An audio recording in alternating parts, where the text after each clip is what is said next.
circuit has been very kind to Ferrari, with Michael Schumacher, Felipe Massa and Fernando Alonso all bagging victories at this desert Grand Prix, though for the last 2 years it has been the stomping ground for Sebastian Vettel.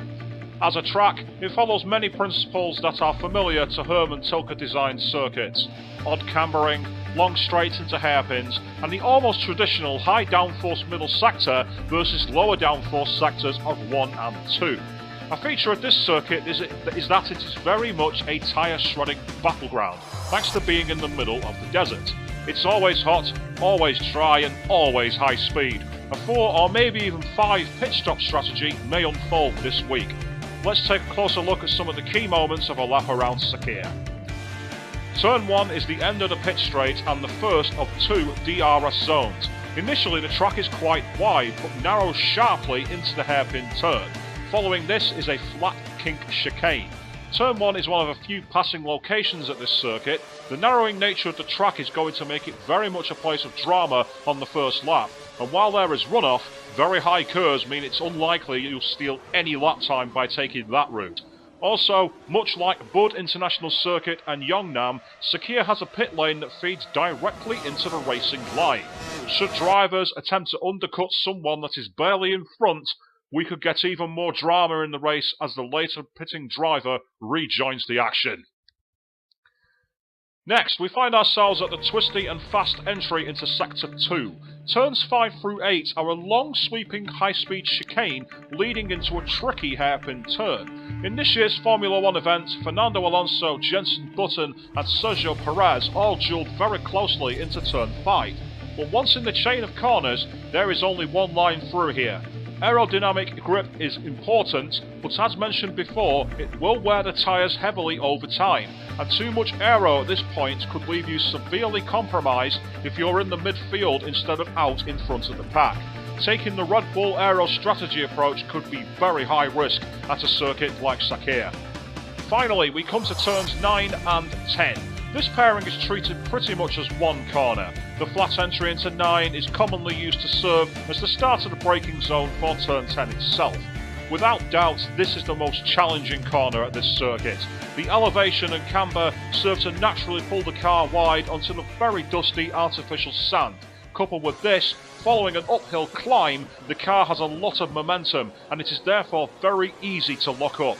One strategy that may serve to counter this is rear brake balance, but ensure you don't have too much snap oversteer once out of the corner. A clean entry and exit here is absolutely priceless as it triggers the DRS zone. If you are able to make a move past a rival going into this turn, you may have the momentum to utilise DRS itself here to break the next DRS trap and pull yourself out of danger on the pit straight at the start of the next lap.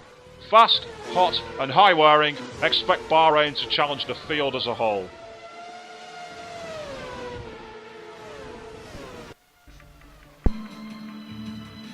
Well, good evening all viewers, welcome to round 4 of the Excite Racing League here at Bahrain's Sakhir Circuit. I'm Pete Marcroft in the box, joined by Dan Fisk, the heart of the desert, high tyre wear and high tyre heat. It's going to be a lot of action on track. Good evening to you, Dan, how are you doing?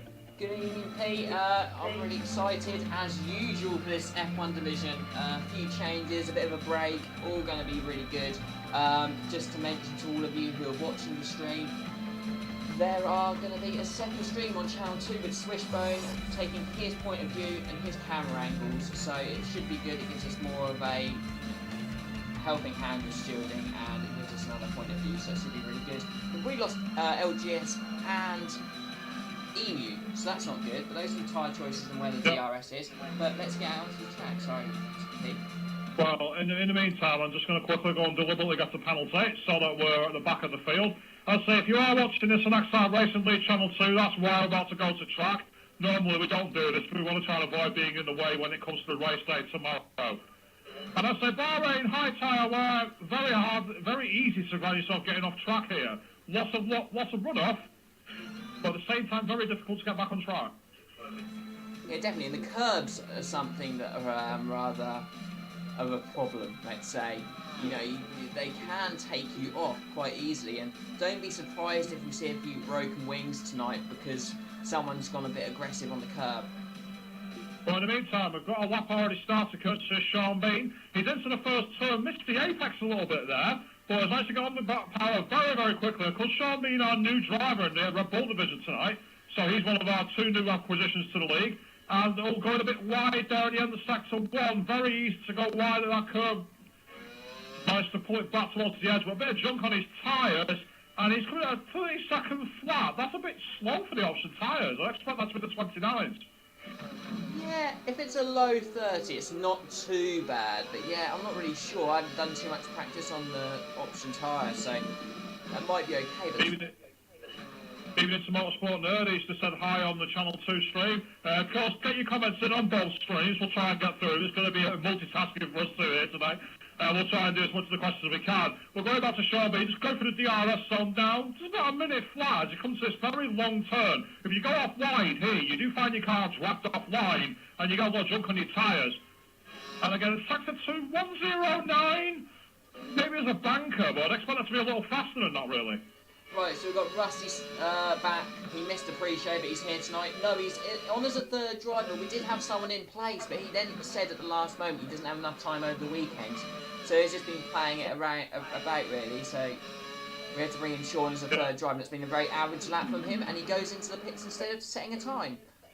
Yeah, he's decided to abort. He's got out of that lap as soon as possible. Going to Smithy, though, he's a newer driver here. He's come back to the league for a bit of an absence and a bit of a gap.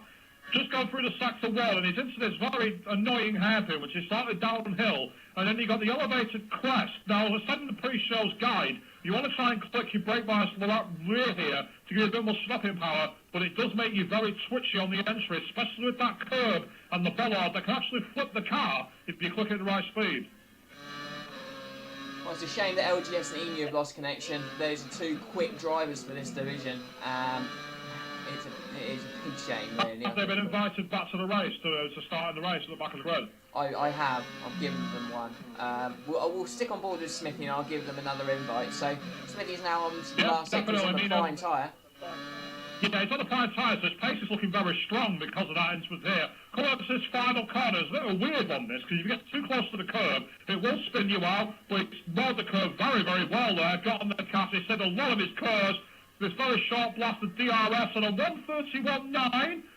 It's good enough for second place at the moment, but in first provisional pole is Danny Pearce on a 131.8. 0.054 between them. Not much. That's an excellent debut. I think we'll see the times tumble. I think knives can go a lot quicker.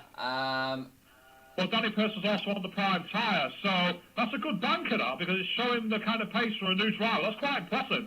Meanwhile, XRL Webbo is the winner in China. He's just going through sector 2. He's on the DRS straight underneath the Pirelli badge, and he's around about the same kind of pace as Sean Bean appears to be doing. This doesn't look very fast, this. He's riding the curb. He cannot ride. I think he's backed off. Yeah, I think so too. He's gone completely out of it, hasn't he? Connor Rice, meanwhile, he's on a lap, his teammate, and he's just coming into the past sector 2 where you've got the hairpin corner. Again, click your brake bias to the rear, give you a bit more stopping power. And he's managed to get a bit wide there. He's not quite the apex. Oh, he got a bit of a fishtail out of that as well. A lot of power oversteer. Very easy to lose your car. Will he go again? No, he won't. He's lost connection again. He's not someone for losing connection. That's the weird thing. It's a bit strange, though. It's a bit of an unusual one. Yeah, he's not been around too much of late, but he is back more on a full-time thing this season, and he's lost connection twice in qualifying. That is not good at all. I'm not sure if LGS is back yet or not. No, exactly. It's hard to know. It really is. Robbo's teammate Connor Rice now using hers on the exit.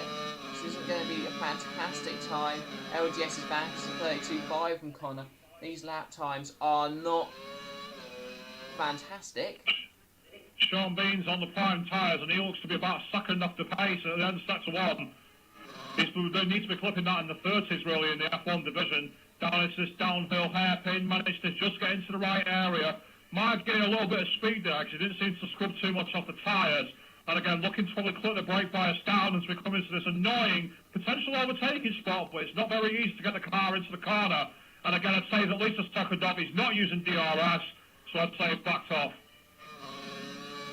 No, he's having a very poor lap there and is backed off, weaving about to warm his tyres up. Not that will take much doing out on a track like this. Well, you wouldn't expect it to, but you'd be surprised. These Pirellis have got strange behaviours, and he's just peeled straight off into the pits. He's not going to go for a second lap on those tyres. XRL Lightning, his teammate, is on an out lap. We're in that crossover period again where there's not really much of a lap time going on. No. So we've got Jambo, he's on a lap. And he's just gone through the second DRS straight. Oh, he's taken a bit too much of the inside curve there. That nearly threw him completely off the track. And now he's going through this long, flat-out corner. And again, 1:09, that's not fast. I'm surprised the times are being a bit slower than usual here. It's good to see the new driver, Smithy, being so competitive. But the other drivers just don't seem to have the pace. It's rode too much of the inside curve. That's unsettled the car. Very nearly threw him off. He's got a nice little toe here, which might pull him along for a little extra time. A 1:31.4, provisional pole, but only 4/10 ahead. I was expecting better, but he's put himself in a provisional pole. He'll get probably into the pits, put a new set of tyres on and go once more. You'd expect so, and in the meantime, XRL Lightning is just about to start a lap now, hits the DRS and off he goes. So down the pit straight here, it's nice long pit straight, good place to get a toe. But then we've got this wide corner entry and very tight exit at the hairpin. High curves as well on the inside, so it's easy to get your car spun there. Almost went all four wheels off on the inside of that second corner, but got away with it. He got a bit tight into the exit that he wide out the first part of the corner. XRL, yes, once again losing connection. I'll give him an email and invite, hopefully we can get him back. I don't know what's happening with them. They're not... Well, LGS is a bit of a contentious one, but... But if you carry on riding, I'll get these guys invited. At the moment, it seems that the line is riding through the Sector 2, heading down towards that tricky hairpin corner. No sign of LGS actually being online at the moment. That's not good.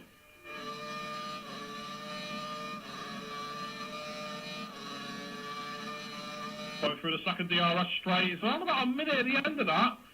Reasonable pace, but it doesn't seem to quite have the ultimate pace of the front runners. Getting on the gas nice and early, and yeah, once again, 1:09.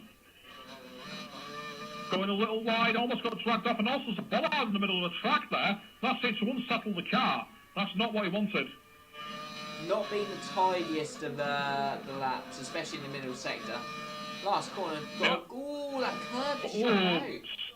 Yes, they completely spat him out and he's aborted the lap immediately. Yeah. That's one of the problems with this lap, you have to really get on the line. Meanwhile, XRL not too much to lead, goes through turn 4, rides it in the inside curve there, but just about held it together. Coming in the sector 1, about a 29.5, that's pretty good pace, but he is on the option tyres, so you'd expect a bit of a difference here. Into this tricky downhill hairpin. I wish I knew what the names of these tracks were, but this is one of the modern topodromes where there's no names to the corners. Exactly, just doesn't have that same aura about the tracks, do they? Oh, it's gone very wide there at start so much elite. Well, far away from the apex of that corner. That will have compromised his exit, and down this DRS straight, he'll have had a bit more wheel spin than he wanted there. And I'd say he's lost at least half a second there. His pace is not looking very strong now. Going through the sweepers on towards the sector 3, and his split time, yeah, mid-109. This is not a good lap from elite. He's got enough time to abort straight away and go for one final run. I currently have 0 viewers on my stream. Yes. Mine says the same, but I know there are people watching it. There's a bit of an error in it. It is, and indeed, Elite has aborted like I thought he would. So he's coming for a final run. That's called Andy. He's not yet set a lap, and he's on an out lap as we speak. And I expect him to try and put the banker pace down as soon as possible. Right, well, I'm going to stick on board with him. I'm going to watch his lap on the prime tyres. It might be something... Well, while you do that, Connor Ives has just gone out on a new lap as well. He's crossed the start-finish line, heading in towards turn 1. He's got closer to the apex this time, but he's got a bit of wheel slip going down the corner there. Very easy to lose traction at those corners. Going down towards turn 4, he's keeping that right foot planted as high as possible. Oh, he's got a bit too much of the inside curve there. That's severely compromised his lap. But his pace still seems okay, so he's probably going to stick with it for now. Still got a lot of curves to use. That's a positive. Exactly. Good end. And he's going down through that tight hairpin. Very good entry, as you said. and heading down towards this tight downhill hairpin, making sure he clicks the bias back, I'm sure. Oh, once again, wobbly on entry, but got it towards the apex. Right, I'm going to get off him, and we're going to try and get on board with Ice Cold Andy if possible, because he's about to start his flying lap. He's going around the last corner. Well, in the meantime, Conor is still maintaining where he's at. His pace, though, is not that strong. He's just coming through. Mid 109 at sector 2. Not that bad. On the prime tyres, it isn't too bad.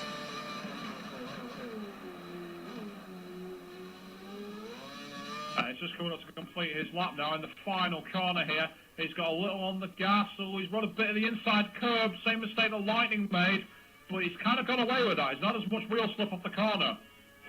And there's one improvement, 132.0. Ice Cold Andy's in the 29s on the primes in that first sector. He ran a little bit deep, but he's okay. It's not too bad. He's got a good corner on the hairpin there. Got a good exit. He saved a lot of his curves as well, because a lot of people try and use curves up the hill here to give a little bit of extra. He's gone very wide though. That's a big mistake. He's got to try and keep those tyres alive for another run. He has enough time. But that's a disaster for Ice Cold Andy. That's the last thing he wanted. Those tyres are going to be very uncomfortable in the race. F19's meanwhile, provisional pole of 131.0 on the prime tyre. That's much more like it. Jambo's gone. Gone. Like I said, that's the kind of times we were expecting, really. I don't understand why everyone's a bit off it, but... Well, Jambo's just started his final run. He's on the option tyres as well. Going through turns 1 and 2 pretty decently there to hold the lines. We're going down towards turn 4. And again, it's blind entry, and the apex is tighter than it looks. It's nice and wide. He's rolled that curve far too much. The front end of the car lifted off the ground, but he still found reasonable pace there. Got a little wide, killed the curves and sweepers, but got away with it. A little bit away from the apex of the hairpin, though. This is not a strong lap. It's not tidy, but the question is, does it have the pace? Sorry guys, just seeing if we can get LGS in. Well, I think he's in, but I'm not so sure about yeah, he's in the race. Emu. I don't think Emu's in, so... We're heading down the DRS on now, Jambo, and his pace is just a little faster than his previous lap. If we can have a tied final sector, he might be able to close to Nige, but I'm not sure if he'll be able to supplant him. In the eye of the needle through that final corner, and once again the bollards in the middle of the track there. If you get that stuck under your car, it can wedge it like you're aquaplaning. Not a comfortable feeling at all. And he's lapping not too bad here. Excellent. Well, meantime, Jambo's just gone ahead through the final corner. He's looking reasonable pace here, and it's no improvement. Andy, meanwhile, comes through the final sector. This is looking ballpark. This could be very, very close indeed. His best lap time in 137.1. He's going to shatter that. He's still got a bit of curves as well. He's left a lot of his curves in this last sector. That's what you want here, because if you get a nice clean exit, if you get on the throttle early, you can use that to proper slingshot yourself down. Heading down towards the final sector of the DRS. 131.2. Not quite. Well, that's our Lightning's on the final lap now. He's on the option tyres. This looks pretty hot, actually. Is he going to be able to spot the guys at the top? No, he's not. 131.2. And how's XRL Too Much Elite going to do in the Sauber? He dives into the pits at the last moment. Not expecting that one. Decides it's best to not set a lap. So, F19's on provisional pole, 131.1. Ice Cold Andy only a 10 slower on the same compounded tyre. Whereas XRL Lightning was on the faster of the tyre compounds. Same with Jambo as well. So the good two guys at the front, the usual suspects, will Oh, and Emu's come online too late. That's terrible, that. Bit of sound problem there. I don't know if it came at your end or at mine, so we'll try and avoid that happening again. I thought your headset just came out or something. No, it's all okay. I'm back. But yeah, as I say, if you've got questions on the stream, keep them coming in. I've only got access to the Channel 2 stream. You can also ask Bernie questions on Channel 1. If you've got a dual screen, you can watch this in beautiful comparisons surround. I don't think many people will be as flash as that, though. And Emu's now come on, but it's too late. It's very frustrating for Emu, who has missed a race or two. He's come back this week and he's not there. Yeah, it's a pity when that happens, but there's not much you can really do about it. As I say, I mean, if people are watching the dualcast streams, if there are any issues, like, oh, he's joined, is he going to be in the race? No. I really doubt that. I'd be very surprised if he is. No, it's too late. It's way too late. He needs to be joined about 2 or 3 minutes ago before qualifying actually finishes. That's what I thought as well. But then again, this game's quite strange. Looking at the map, yeah, it's not on the list. But interestingly, you've got LGS behind you, but he's not actually directly behind you, so we can avoid that, which is good. Right. Well, let's have a look at the leaderboards or the actual who's starting where. Or can I even do that? Few standings. Here we are. Right. So we have F1 Lightning, who have done well for the Mercedes in first and third. Basically, it's Mercedes versus Force India for the top 4. Sean Bean doing well for Red Bull. His teammate, a confused Emu, is racing tonight. Robbo in 6th for the Ferrari. Danny Pearce in 7th for the Sauber. Smithy on his debut, or his second debut, in 8th. Connor Eyes 9th. XRL Too Much Elite, who dived into the pits at the last moment, basically to save tyres, is in 10th. Lewis Hamilton 11th. We've got LGS, who's hopefully not going to lose connection last.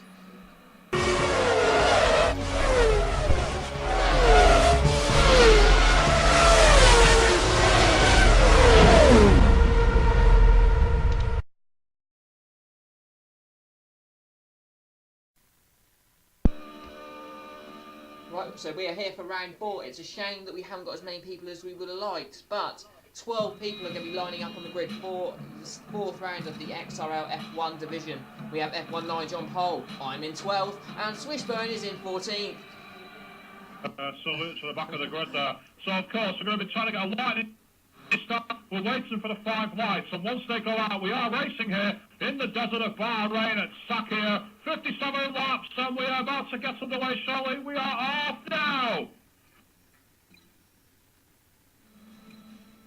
So, a fantastic start from F1 Nice. Well, running started aside with my eyes called Andy, who's lining up a pass on the outside. XRL line is following him further, and F1 Nice is found so squeezed out, but he's got on the inside, and he's made contact on the outside, but XRL line is trying to hold it on the outside. Those guys are side by side as they head out of turn 3, and the filter in place now. XRL Lightning is second, and in third place, one of the Ferraris has gone through. Ice Cold Andy's gone down to 4th.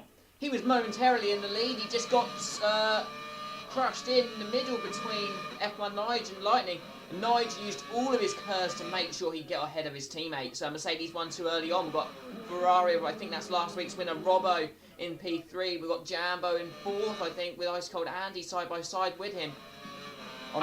Jambo's looking to go cheeky move on the outside. It's going to be dangerous to hold the high ground there. He's going to give it as much room as possible, but he just gets back into looks like a little bit of contact there, but he's got away with it. These guys are all very close together. While at the front, F1 now starts to pull away. Jambo tries to get ahead. While the ball with Smitty Lad has come up in 6th place, and Jambo makes the move stick under the DRS section without DRS. Now that's the last thing Ice Cold Andy wanted, because now he's got his teammate in between him and his championship rival. Right to the front, speaking of that, there is a duel between both Mercedes drivers. Lightning is flying. He's really finding pace, and of course he is on the option tyre. So at the start of the race, you get as much grip as possible. This is where these option tyres really work well. Going into the final corner as F1 Nice goes a little wide, but Lightning follows him through. Ice Cold Andy goes really wide out of the exit of the final corner. He's got a McLaren all over him in Smithy Lad on his second debut. He's going to use a lot of curves to try and get side by side with him. He is. They're side by side going into turn 1. Are they going to make the move? He's got the inside line. He's going to just hang it in there, and it's a move. Smithy's made a move. In the meantime, XRL Lightning's got a fantastic drive off turn 2, and he's avoided a little bit of curves, but F1 Nice, his gearbox just seems to bring him back through. But going back through, Ice Cold Andy and Smithy Lad seems to be side by side once again. So he's now fighting for 8th. He's just going, no, 7th, sorry. He's going backwards all the way. He's just... Yeah, Danny Pearce is all over his gearbox at the moment, going through the fast sweepers at the start of sector 2. Oh, meanwhile, we've got 4 cars lined up very close together. Could this be a little for Asia? Oh, there's a little wide Ice Cold Andy, but Danny Pearce gets snapped oversteer.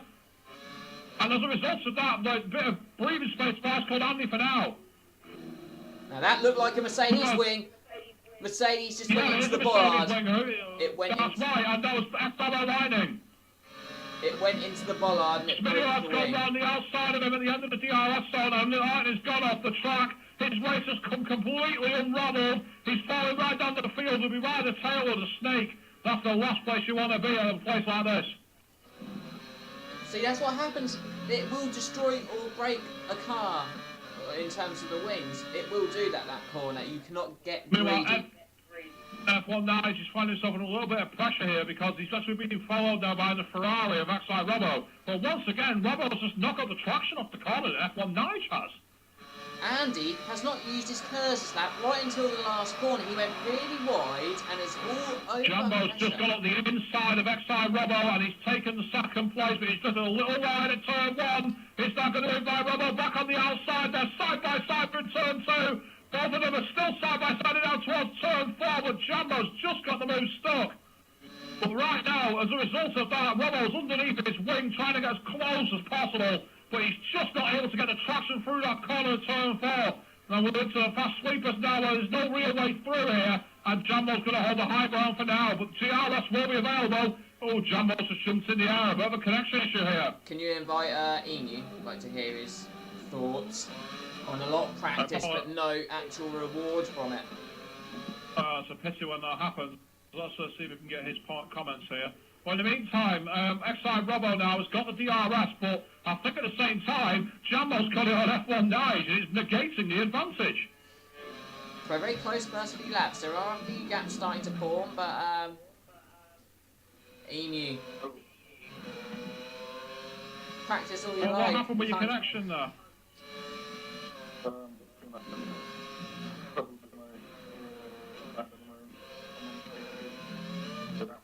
Oh, are they? So it's not...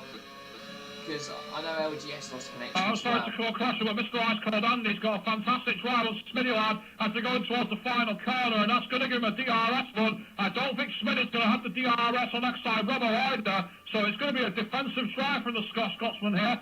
And there goes the DRS back from Ice Cold Andy, but Smitty's gearbox is just holding him at bay. Ice Cold Andy fakes to the left and then thinks about going to the right, but backs out of it. Almost goes into the back of Smitty on and too much too late, has lost connection. We have another retirement. We're down to 11 runners and riders.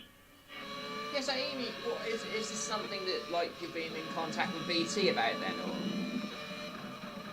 Yeah, perhaps emails, and they just put me on.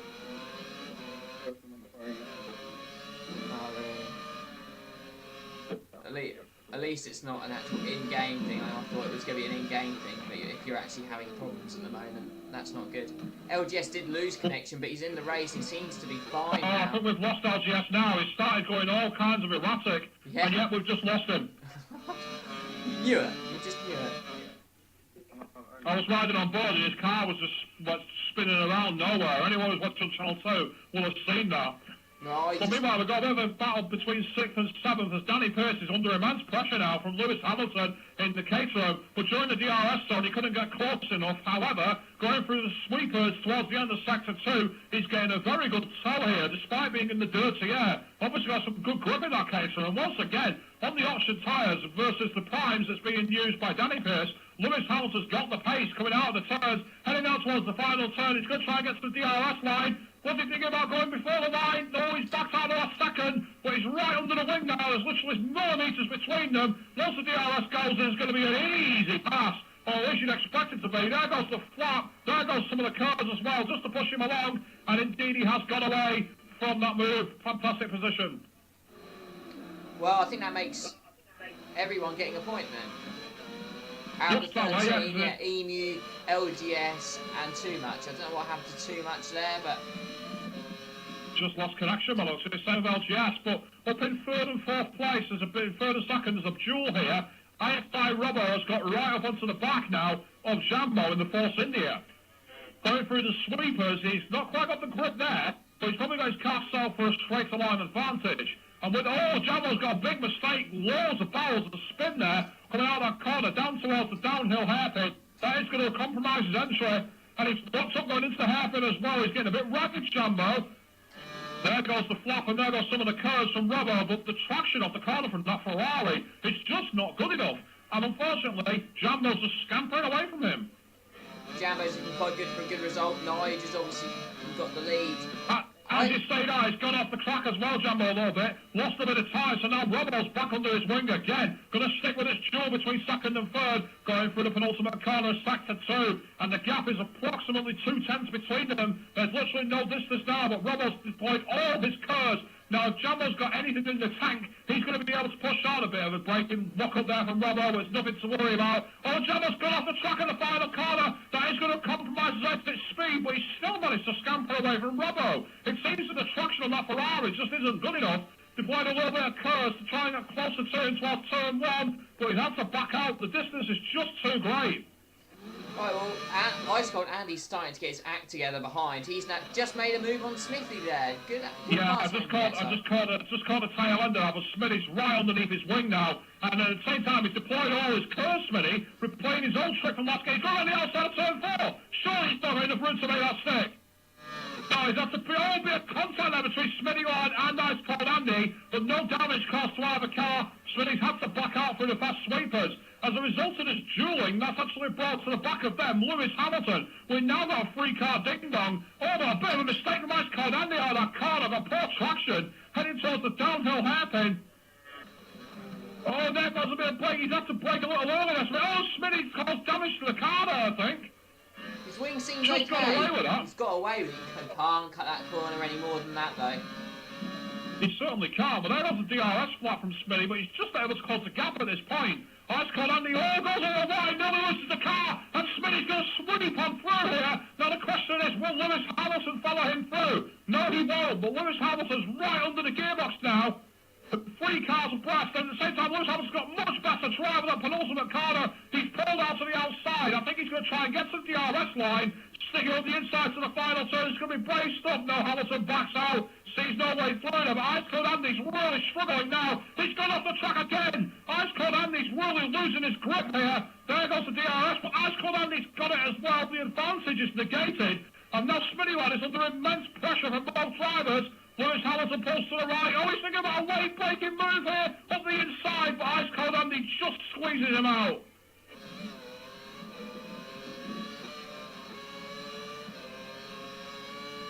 These 3 cars are the closest on track. There is a duel between second and third, unfortunately. Yeah. So we can't cover all the same to what we could do. We could split the streams, but then we'd have to be talking over each other all the time. Don't cross the streamers. Think of a total platonic reversal.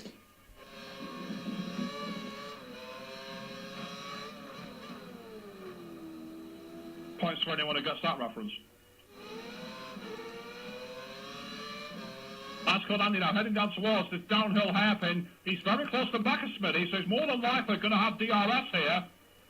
Bit of a smoother exit from Andy there as well. He seems to get on the gas, a little more confidence to Smithy lad.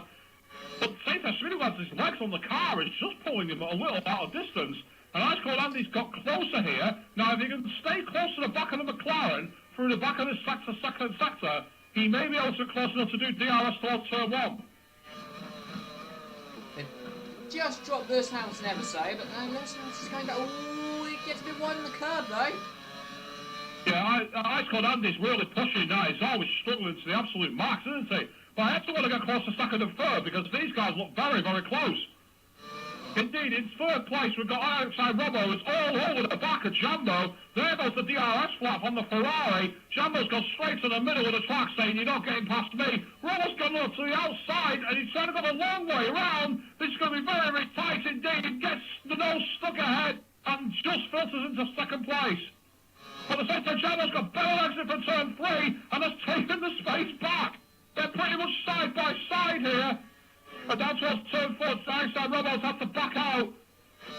But Jambo's got a poor exit from that corner. Meanwhile, behind them, we've got a 3-car scrap. Hamilton's got ahead of the pair of them. I know, I just saw that. I was like, oh my god. Ice Cold Andy has got ahead of Smithy. So Smithy obviously made a mistake at turn 1. And as a result, both the Caterham and the Force India have gone through. But Ice Cold Andy struggling once again at that second sector hairpin. And that's allowing Smithy to get right back underneath the wing.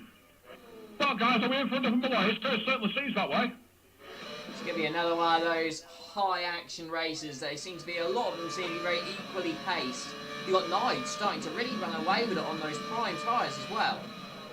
And Nige is making hay while the sun shines, because, of course, if Ice Cold Andy stays in 5th place, he only gains 10 points. that title lead will come a lot closer, because don't forget, Ice Cold Andy only had a lead of 15 points. So the results are as they are now, that goes down to 5. Battle will be joined as we go back to the European leg of the season. Yes, we've got some really good things coming in. Obviously, Ice Cold Andy's gone very wide at the final corner. Spinner's got straight on the gas. Yeah. But at the same time, Ice Cold Andy's got a bit of better glitz there. There goes the DRS flap on both the cars. Ice Cold Andy's still retaining, but Spinner's got the better legs on that McLaren. Can he get the car stops into turn 1? Gets on the anchors nice and early, clips the apex, and that is job done. Solid move from Smithy, just showing that he does belong in this division, really. Look at Ice Cold Andy, he's right under the wing, deployed his curves, pulled out towards turn 4. Smithy was there, he's going to squeeze him out. No, Ice Cold Andy got up the inside of turn 4 and has made the move stick. Superb counter-attacking driving. Smithy was there, I think there's doing a contact there as Ice Cold Andy goes wide into the sweeping chicanes at the start of sector 2, down towards turn 8. And Ice Cold Andy once again twists wide, so Smithy gets on the gas. Up the hill down towards turns 9 and 10. This one long corner, clip the brake bias into rear. And Seahawks thinking I've got it at the inside there, but backs out wisely. But he's got a better try at the corner, Smitty. There goes the DRS flat. But once again, just as he gets into the higher gears and the higher revs, Ice Cold Andy's car starts to pull away. But Smitty was not letting him go. Neither of them have got curves, and actually Lewis Hamilton is starting to pull away now, making those It's option one of those tyres classic work. things in motor racing, where you start having two guys tripping over each other, attack and counter-attack. The other guy ahead just sits back and goes, "That's fine by me. More of that, boys, more of that." So now Smitty is a little bit further away here at the last corner, but we've seen Ice Cold Andy struggle here. And again, can he get the car stopped this time? Oh, he's got a bit wide once again. Ice Cold Andy really pushing the track limits there, but he's not gone off this time. So I think Smitty is going to struggle to close the gap. There goes the flat, but I don't think that he's going to lose half. Starting close, he's not got any DRS. And he's He's got the curves, and he's made that move. Oh, but Ice Cold Andy fighting back on the outside. This is brave stuff from Ice Cold Andy. Getting on the inside of turn 2, these two are side by side coming out of turn 3. And Smitty just got a high ground for now, but Ice Cold Andy counter-attacking. Smitty has the better line to turn 4, but on the brakes lays Ice Cold Andy, and he squeezed around the outside. What a move that is! Smitty has held it.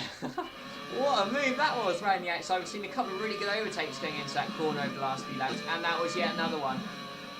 Motorsport Nerd says, "Man, what a race so far." And at the same time, it's just as great, isn't it? And Smitty gets a better line on turn 8 once again. And as a result of that, Ice Cold Andy is under immense pressure going towards... Oh, there's been a contact! Bit on the brakes earlier, Ice Cold Andy. Of course, Smitty went out. I just hope there's no damage to the diffuser at the back of that fourth cylinder, because that could be a penalty. Especially if the in-game penalty starts to be passed around. Just as we started to get into it, it was going to happen. There was going to be contact at some point. I just hope it's nothing too serious. Ice Cold Andy struggling to get the power down for these fast sweepers, suggests he might have diffuser damage going through the end of sector 2. Smitty keeping that gap nice and honest, trying to get as close as possible to the back of Andy's force in here, going into the final corner. Ice Cold Andy drifts a little wide again. This is the apex. So Smitty clips it beautifully. He's now in a perfect position here to fight back and take the under DRS. There goes the flat from Smitty. He pulls out to the outside, deploys some curves, and Ice Cold Andy decides he's going to have to yield that place for now. But in the meantime, he is going to be fighting back. Ice Cold Andy tries to go back on the inside, and again he makes the move. It's fantastic, guy. It's fantastic driving. He's just able to make it stick every time. But look at Smitty, great edge down, turns 2 and 3. Now the question is, can he outdrag Ice Cold Andy enough to get a turn into turn 4? No, he can't. He has to filter back in. He's used all of his curves as well, but these two alone could fill next week's overtakes of the week. Well, meanwhile, we've got a bit of a closer jump ahead as Lewis Hamilton has now caught to the back of IFI Robo. It's all going off here in Bahrain. And the thing is, Bahrain, this is not. they're not like that far ahead of these two on the primes. If the tyres go around in the other favour when Smithy and Ice Cold Andy are on those option tyres, they could find themselves ahead. Yeah, definitely. In the meantime, Smitty Lad now is all over the back of Andy, but behind Smitty Lad, catching up closely, is Danny Pearce. He started to get to the back of these guys as well, and he's also on the primes. Oh, but maybe mistake next time over, he's gone off the track. I don't know what happened there. No wing brake, he had a bit of blue polystyrene, so I didn't even know there was a bit of blue polystyrene around there, but he's done something and he's gone off, so... Meanwhile, Godzino, who's watching on my Channel 2 stream, has put, bring the old Bahrain truck. Yes! Do you want the Yes! insurance, Luke? Don't be daft. Yes, Godzino, that is so much better track. Do you not remember 2010's race? It was boring race ever. Meanwhile, Danny Pierce on the DRS goes on the outside of IXI Robo, and that's a move that looks like it's pretty much done and dusted. Get onto the inside, Danny Robo tries to make a bit of a switchback, but he's just too far away. Up ahead of these two, we've got Smitty still pressure in the back of Ice Cold Andy. These two are having a proper old-fashioned 1980s scrap here, and it's absolutely brilliant. As Ice Cold Andy goes wide at turn 4, so Smitty gets the better straight exit into all the sweepers at the end of sector 2. Oh, a bit of jump there from Ice Cold Andy, took a bit too much curb. And once again, he's really going out on the ragged edge there, trying to do what he can to break the toe of Smitty, who, don't forget, is a debutant in this division. He's returning. He's not raced most of these guys before. I'm never surprised at his pace here. I know I would if I was Ice Cold Andy. Meanwhile, there goes the DRS flat from Smitty, looking to go up onto the inside of Ice Cold Andy, but he's just too far away here to close that gap at this point. Going into the sweepers at the ends of turn 12 and 11. The polystyrene there is distracting the drivers as you come over the crest. So easy to get taken out by that. Adam Watson is signing in for the night. Good evening, Adam, watching the F1 stream. Welcome here, Adam. As I say, there are two. Don't forget, Channels 1, Channel 2. It is a simulcast. We've never done it before, and we'd also appreciate your feedback on that, as if it's something you want to see continuing. Definitely, and you're getting your streaming set up, so if anyone can have a look at Channel 2's stream quality to help swish out, that would be great. Meanwhile, Smitty's got the DRS flap open, and also deployed curves down towards turn 1. Ice Cold Andy's seen him coming. Barbar blocking his way, but decides to give him room. Ice Cold Andy's committed to the outside. Smitty to the inside. Going through turn 2. Also, Smitty's got the better exit. Now the question is, can Ice Cold Andy fight back down towards turn 4? There goes the curves from Ice Cold Andy's force in here. And he pulls out the slipstream to the right. It looks like it's going to be done and dusted into turn 4. He's managed to clip the apex, and Hamilton's still not far ahead of these guys. The Smitty fights back through and a wonderful comeback. Unbelievable stuff from these two. Into the hairpin corner, Smitty going a bit wide on the entry. Oh, but all at the same time, Ice Cold Andy got a bit of a wiggle there, trying to take too much out of the tyres. So Andy is beatable after all, says Just Key. Well, yeah, he's been given a really good fight by Smithy tonight. Although the guys in front are on options and they should theoretically get past, you don't know that. In 5th place for Andy, Nige must be loving it. Yeah, for those of you people wondering why we're not showing Nige, do you want to see one car going around the track by itself? I sure as hell don't. He's got about a 10-second lead, just under, I think. But it kind of reminds you of last season a little bit, this race. Well, meanwhile, IXI Robo is now getting a bit close to the back of Danny Pierce down in 7th place. But to be honest, as I start to follow these two, once again, we've got Ice Cold Andy getting all the way up to the back of Smitty. And now Smitty going to get in wrapped to get that final corner as he starts to become the defensive driver. The hunter becomes the hunted. As the flap goes over from Ice Cold Andy, he's saving his curves now, not repeating the strategy that Smitty does. Going towards the inside, Ice Cold Andy just holds it on the high ground. Can Smitty cut back? That's a good move. I thought he was going to get crazy deep there, but he somehow got the car to stop. But look at Smitty's got right into the toe there. Ice Cold Andy's committed early. Oh, wait! Ice Cold Andy's got back! Oh no, he's just disappeared on my screen and come back. Look like he had lag. Oh, there's been contact at turn 4.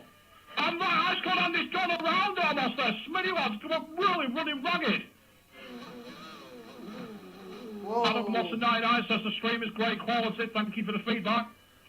And Smitty gets a better exit out of turn 8, heading out towards turns 9 and 10. As I say, I imagine not many of you commented on the screens. The action's too strong. And Smitty goes on the inside at turn 10 and managed to make it stick. Oh, but Ice Cold Andy's lost connection. I can see that coming. Last sort of few corners, he's really struggling with connection, and well, there it is. Another retirement. We're down to 9 runners. What is going on tonight? The F1 Nice now, unbelievably, if he can result stays now, will have a 10-point lead in the title. Well, maybe about 9 points, but he'll be absolutely back in the lead. This is fantastic stuff. Well, unfortunately, it's going to Lewis Hamilton goes to the back of Jumbo. DRS flap open, and there goes the curves on the option tyres. He's coming out of the slipstream now. This looks pretty much good to me. Question is, can he get stuck on the turn one? He's got a little wide. Is Jumbo going to be able to fight back? He's looking at the inside of those turn four. And then he commits to the inside corner now. Jumbo looking to pull alongside. This is going to be the last little late breakers in turn four. Can Jumbo make the curve stick? Lewis Hamilton tries to go on the outside, but there's just no grip there. As Jumbo is still, Lewis Hamilton's holding the high ground. How did he find grip there? Superb driving.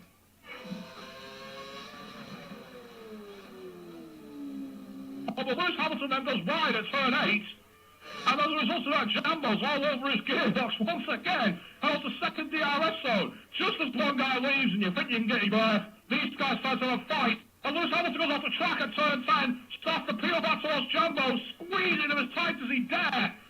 And Jumbo's just not quite got the legs in the full end. Can he get a car stuck on the inside?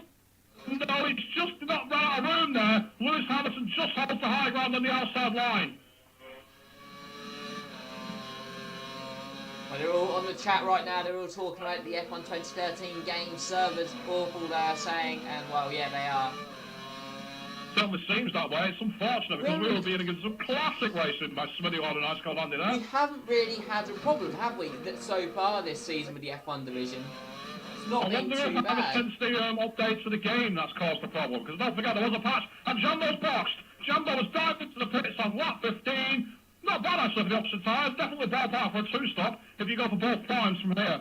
Smithy is struggling with tyre wear, that's something I can tell you for free. He was on the primes and he's already pit. Interesting, so he's started to get into clean air. Or has he? Because he's now in... No, he's just going to P5, he's going outside of Connerized. So, why is he down there when he was with Andy? I really don't know. And they're dropped.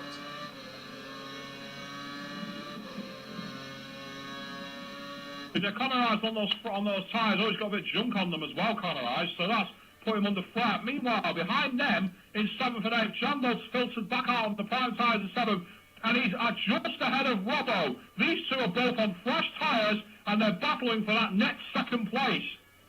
So it'll be interesting to see how these guys can get the tyres up to temperature, and if they're able to hold the high ground. Robbo gets a better entry into turn 8 there, and as a result of that, Jumbo's going to be under increasing pressure down towards that second sector DRS zone. Turns 9 and 10, Jumbo goes a little wide on entry, but then clips the apex perfectly to start pulling away from Robbo. What happened on the pre-show, Crazy Fish? We had lap comparisons from the Chinese race week. We had our typical overtakes of the week. We had an interview with Smithy there on his second return to the F1 division. And just me and Cornish making, not the best presenting. But you also had my guide to Bahrain and some tips on how to get around the track. And I'd say I've done the Spain one today. I did the Spain guide, and that's a lot better than this week's one. So watch out next week for Swishbone's track guides to Spain, because that is good. Of course, for those of you who aren't aware so far, if you've not been watching the stream from the start, we do have a simulcast tonight where I am streaming at the same time as Dan on XRL Racing League Channel 2. Meanwhile, we've got someone coming out of the pits. Lewis Hamilton, he's come out behind Jumbo. He's might be on Robbo as well, by the looks of it. And he has. He has. So Robbo's just now Lewis Hamilton's right over the back of Robbo, though. Look at that. He's deployed all his curves. He's thinking about going around the inside of turn 4. He's not afraid to race people here, like the real Lewis Hamilton. And he's gone right through turn 4 with absolute ease. Yeah, side by side still. Robbo thinking about going outside down towards chicane. No line through there, though, but Robbo's going to have the better follow now. Down towards turn 8. Oh, Hamilton's getting ragged in defence. He's gone a little wide. And Robbo's thinking about going on the underside of him, down towards the turn 9 and 10 double apex corner. Hamilton's been forced to go a little wide as a result of defend. Oh, he's gone wide at turn 10. That's going to open the door for Robbo. He gets on the curves as soon as possible. And the DRS flap, there it goes. He's thinking about going around the outside of turn 11. This is going to be very tight after the late breakers. He's gone through, and he's managed to just hold the high ground. Can Hamilton get back on the switchback? No, he can't. He's just not got the legs here. Coming through to turn 13 at the end of sector 2, and Robbo's got a wider line there, and at the same time Hamilton got a much better entry and exit. He's now all over the back of that Ferrari. There's literally centimetres between his nose and diffuser, and Hamilton's just out of perfection to get the DRS, and he's gone muscled his way through at turn 15 into turn 16. Now it's not well much of a corner, but it's there, and he's going to have the DRS, but at the same time Robbo's not giving up, and he's deploying his curse to try and attack Hamilton. But Hamilton's DRS is just giving it a left at the moment. Robbo's coming to the inside, and he's had to filter in and fight another day. These two are fighting for, I think it's what, net second, isn't it? Well, net third, because Jambo's actually driven away. Jambo's driven away. And Jambo's all over the back of Conor going through turn 4. Those fresh prime tyres are giving him so much more grip. He's got so much more confidence in the car. Coming out into the sweeper chicane, you can see Conor is going left and right. Over, committed move from Jambo, he's got at the inside. Unbelievable, it's last and away breakers, superb driving. But can Conor take advantage and use the DRS to hold him up? Conor's got a poor entry there, and as a result that Jambo's got a much better exit. There goes the DRS flat, but behind them, Lewis Hamilton and XRL Robbo are both behind each other. Flat goes over from Robbo's car and the Ferrari, chasing after Hamilton and the Caterham. Well, Hamilton's car is just too far ahead, and Robbo's not able to close the gap this time.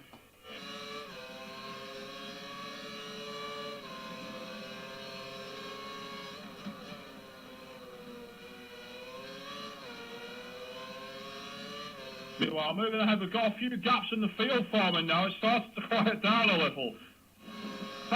Let's take a breather.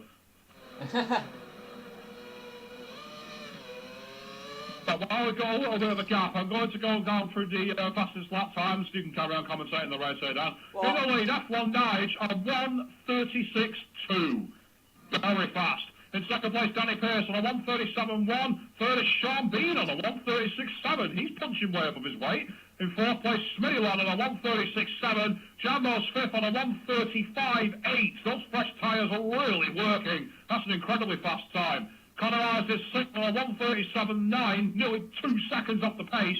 Hamilton's in seventh place on a 1:35.9. Robbo's a 1:36.1. Next hour, Lightning rounds off the points on a 1:37.1. We're just going to have a quick look into F1 Niger's lap times, because I know we haven't really been watching him, but let's have a look at his lap times. He hasn't pitted yet, so he's gone all the way. But if we have a look, he's done a 41.3 in his first lap, then look, 37. Starts to cut away, but Jambo's in the DRS zone, and behind Smitty Lard, there goes the flap, and he's been able to muscle his way past in the second DRS zone. Now the question is, can Smitty Lard stay close enough through sector 2 to try and do him again under sector 1? Getting less grip in that McLaren, but he's still pushing on Smitty Lard. He's not got into the pitch just yet, so he's done very well. His fastest lap time is a 1:36.7. That's not far off F1 Niger's pace.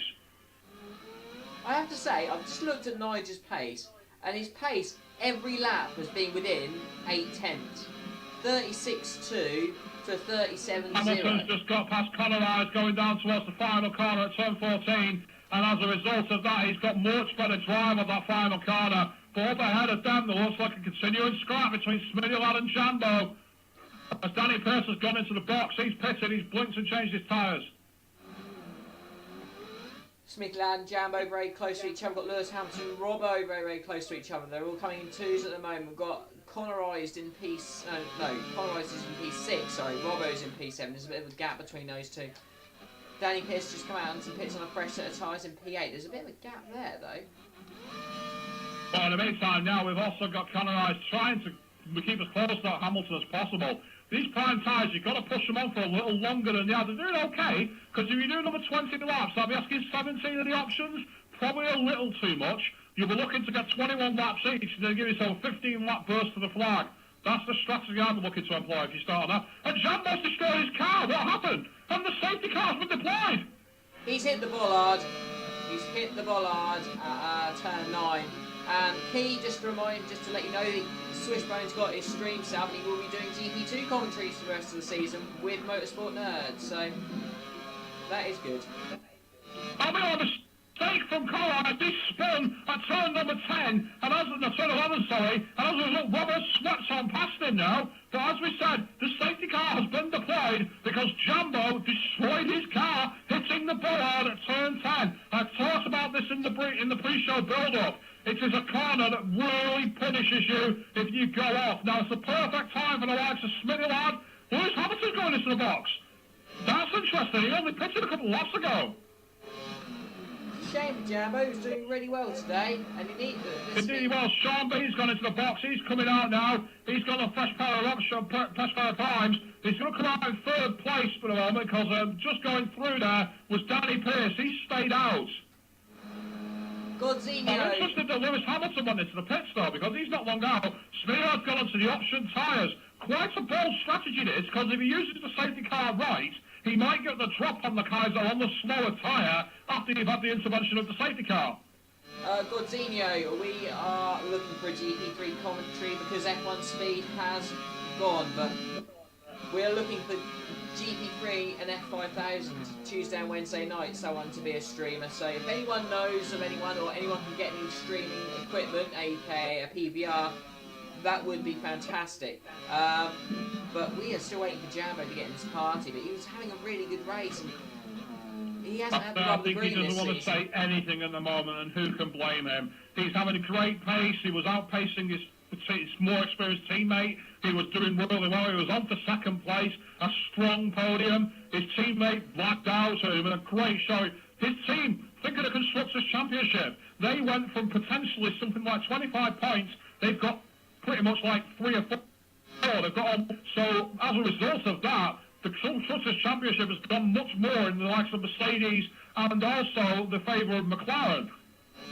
And the Ferraris as well, because Robbo's doing well, and Connerise is not doing bad at all. Now, the back of the safety car is almost in play. I think we're going to have maybe one more lap behind the safety car here, because the guys at the back of the snake are just too far adrift.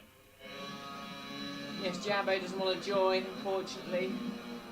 Meanwhile, I'm not still there. Next, a very key point. F1 Nigel's lead is gone. Exactly it is. But the thing is, we saw his pace at the start of the race. He pulled away, got away from the first lap chaos, and opened a big, big lead, while everyone else was fighting and dueling. Now, with the safety car bringing the field back together, we've got some very hardy racers. We've got Lewis Hamilton, we've got Smithy Lad, we've got Robbo, we've got all these drivers who are very, very hard, very much wheel-to-wheel racers. So if F1 Nights can nail the safety car starts, it could be the like when we see Alonso, Weber and Vettel leaving the safety car and disappearing into the distance. Right, we've got Jambo saying, God knows what happened there. The car just blew up, just my luck. I think Danny rigged my car. Bit of a joke there. Andy actually sent a message to me as well saying he lost connection. So we've got our comments on the race there from Pastor Maldonado. The Reverend. But in the meantime, then, so we are on the safety car here, so we've got one more. I think at the end of this lap, we are going to see the safety car in. We're not too far away from halfway distance, so it's almost like the track's been reset here, and we saw what kind of action was going on in the first 18 laps. It's just a shame there's only 9 drivers out there, or now, is that 8, sorry? Is that 8 now? No, yeah, 8. There's only 8 out there. It's a real shame because you know, it's the F1 division. There should be a lot. There should be a lot more. Dan, I don't know what went wrong with your mic, Dan, but all I got was a load of static. All I got was a bit like that. Star, no, he was there. He lost connection tonight, Star. So that's a shame. He's one of it. Motorsport Nerd is tweeting "Thank you, Jumbo" with a hashtag. That's just cool. But interesting though, Lewis Hamilton has backed away from Smithy Lad at the back of the safety car chain. I'm surprised he's doing that. You want to be as close as possible. Nutters is saying, not gonna lie, the F1 pace isn't exactly great. Well, that's right. We know a few GP2 guys who can go quicker than this. Sean Bean's in there. He's actually really benefited from the safety car. He's now P3. He was due a pit stop, but then the safety car happened, so he's actually kept his P3 position. Well, it's just a confirmation the safety car is definitely in this lap. So I'm going to ride on board with Lewis Hamilton at the back of the faster car's chain, just to see what happens under the flag here. F1 Nice leads them round. He's being followed by the Saubers. And then also we've got Smithy Lad in the 4th place. And he's backed the field up as the safety car dives into the pit lane. So off we go like a rocket. Hamilton's used half his curves, but ahead of him, Sean Bean. F1 Nice has opened the big gap. Sean Bean's look at Sean Bean, look at the inside. And Smithy Lad too.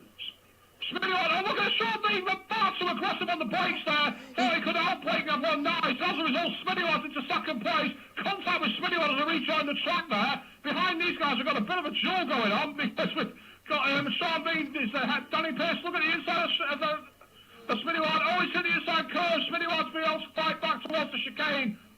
So Danny Pearce is second place, F19's lead from away. Smitty on is third, Sean Bean is fourth. These three cars are the closest on track at the moment. And Smitty on's thinking on the inside of this hairpin, he's got on the curve there. And as a result, Danny Pearce got a little wide on the outside. Smitty on's thinking about dragging him out towards turn 10. But he's just a little too far adrift at the moment. Thinking, oh, what's moved there? Sean Bean going wide on the outside of turn 10. Meanwhile, Smitty on Alpha's ball broken away from Sean Bean. He's closing up to the back of that side where Danny Pearce starts towards the end of the second DRS zone. DRS not available for another 2 laps there as at the start of the race. And as a result of these all together, now Sean Bean's starting to close back up. We got another scrap coming on here, folks.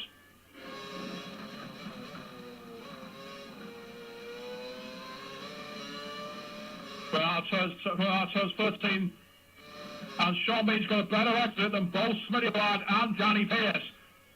Those tyres are still being up to temperature, of course, because when you're going behind the safety car, you're going maybe 90 miles an hour rather than the 170 you're used to.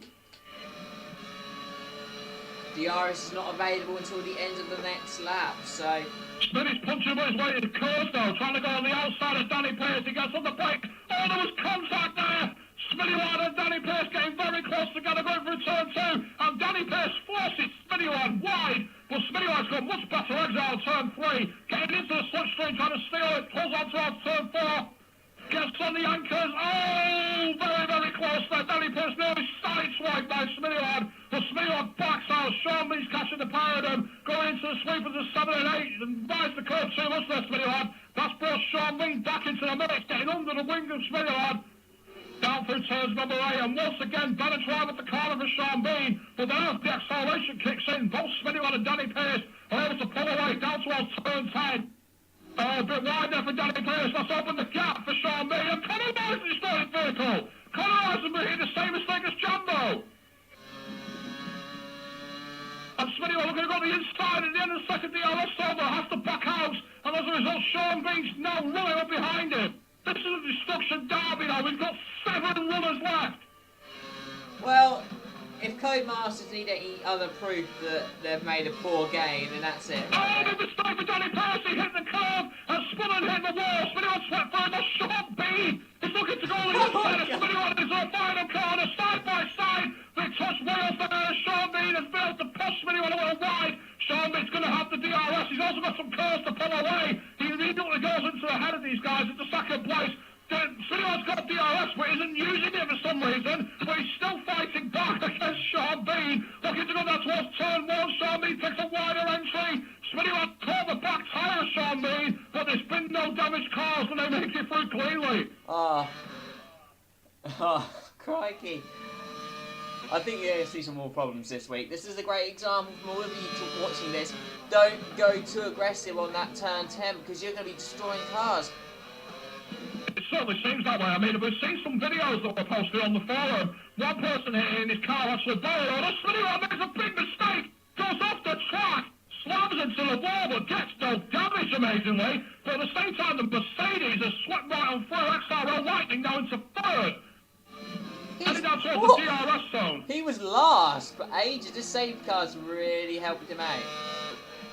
The lifestyle line is showing he's got the pace for that. Now, meanwhile, behind these guys, in 5th and 6th, Lewis Hamilton's up the big pressure. A backside Robbo, who's in contention for second place, finds himself behind Hamilton in 6th. Wasn't able to close the gap on the DRS, and therefore, as a result, Hamilton's starting to streak away from him. Hamilton's also on the slower tyre. This is going to be really killing Robbo's race. We've got Mr. Deeds 1983. Nice to see the bollards don't just hate me. We saw that video, didn't we? Yeah. Motorsport Nurse has posted on my feed saying, if we have this type of racing tomorrow, I will lose my voice. You're not the one doing all our comments from me. It's me who's doing all that. The RS gets over the spinning hard on the back of XRL Lightning. But the overspeed of that McLaren is just immense on the DRS. It's 200 miles an hour, and that's job done easily. But at the same time, it's Lightning will figure out fighting back through first 2, 3 and 4. Lightning's just a bit too far adrift at the moment. The line is keeping close to the back of Smitty Lad. He's not letting him escape. If Smitty thought he'd drop this kind of racer where ice cold Andy left out, he can think again, because Line is going to push him as hard as possible.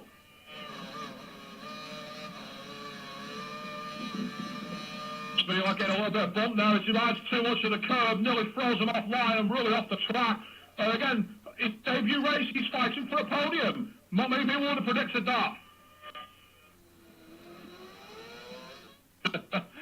Adam Morrison's saying I need a bottle of water. No, I don't. I need a bottle of something far stiffer than that.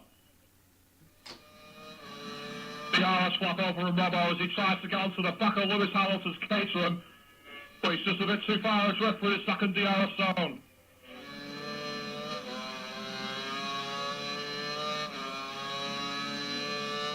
Are you having a little lie down, Bernie? God, yeah, I'm just tired out. Just tired out. You're one of the ones to the line shouting and talking. Youth these days have got no stamina. Danny Pearce, he's look at. You have to film for him. Second place, yeah. No, he's doing really well. He's 7th. Danny Pearce, not sure. Danny Sean Bean, sorry, I thought you said Danny Pearce. Yeah, Sean Bean's doing a fantastic job. He's in second place, covering as a third driver. This proves for all you people watching this who have said, is it really, you know, how you want to be racing? Look at Sean. He's come to Bahrain. It's not a track that's easy to get into the track for, and he's fighting in second place. He's not too far away from Nige. He doesn't like to close the gap, but the fact of the matter is, look at him and look at Smitty in third. Two guys who hadn't raced in this division for some time properly are both fighting for the podium.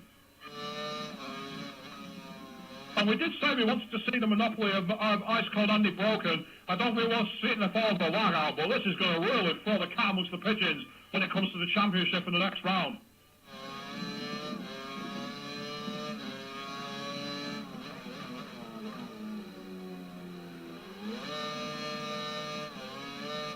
XRL Lightning trying to get on the DRS that close to Smitty, but the field has started to spread out a little bit. Chance for us to maybe take a little bit of a breather. Not for long, but for that one. Yeah. Right, so Robbo's still trying to hold on to the back of Lewis Hamilton here. He just can't keep. Lewis Hamilton must have a lot of inherent pace in that car. He's just not able to unleash. Because Lewis Hamilton, of course, is on the slower tyre. Now, yes, in Bahrain, where the heat is very high, the tyre wear on the option will be a lot more fast. But at the same time, you'd expect the overspeed to mean it can close the gap. Especially after the safety car period, which cooled the tyres down, bunched the field up together, ruined everybody's rhythm. We've just passed half distance. We've still got a long way to go, and we're seeing the amount of retirements, anything's possible. Crazy Fish, we didn't really talk about any of the divisions. We didn't have that long in the pre-show with all the new things that we've got. We didn't really get to speak about F5 or any of the other divisions. We had a brief chat about F1 and that was it, really. We'll start earlier next week. Get up earlier next time. In the meantime, now Robbo's trying to get out to the back of Lewis Hamilton. He's a little closer this lap, which might mean he's going to be in a position to use the DRS. But again, Hamilton's got such better drive going up that hill. It really drags the car forward and just puts him in a much stronger position. Both guys trying to get as far away from that bollard as possible. Connor Ross will tell you why it's a bollard to get close to it. And once again, Robbo's just not able to close the gap in that DRS zone, is he? He's just not got the pace in the car.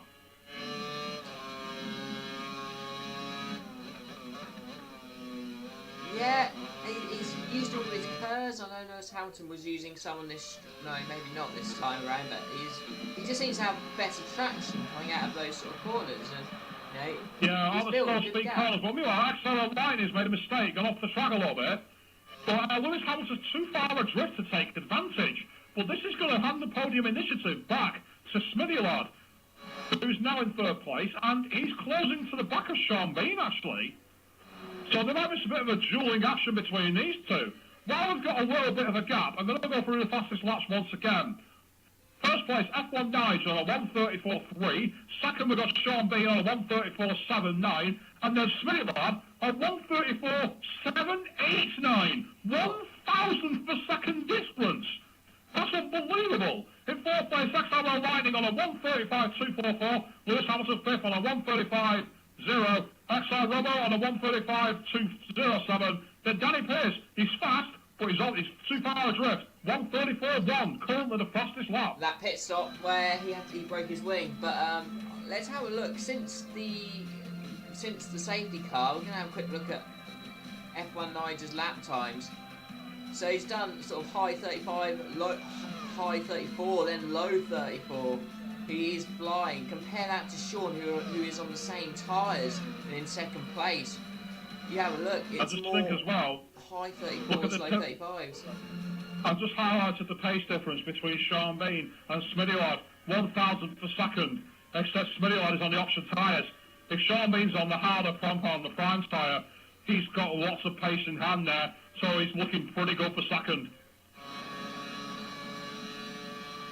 Running now in P5, Lewis Hamilton is trying to catch up to the back of XRL Lightning. He now has the DRS. He's in that crucial zone. There goes the flat, there goes the curse. Heading out towards turn one. He's going for the move. Can he make it stick? He's coming into the inside. Oh, contact between him and Lightning. Wheels bang. No bend plates come off. Hamilton goes wide on the outside through turn three, and he's just able to make it stick. But XRL Lightning is fighting back. They're playing the curves. He's going over it. More wheel banging into turn four. They collide again and again.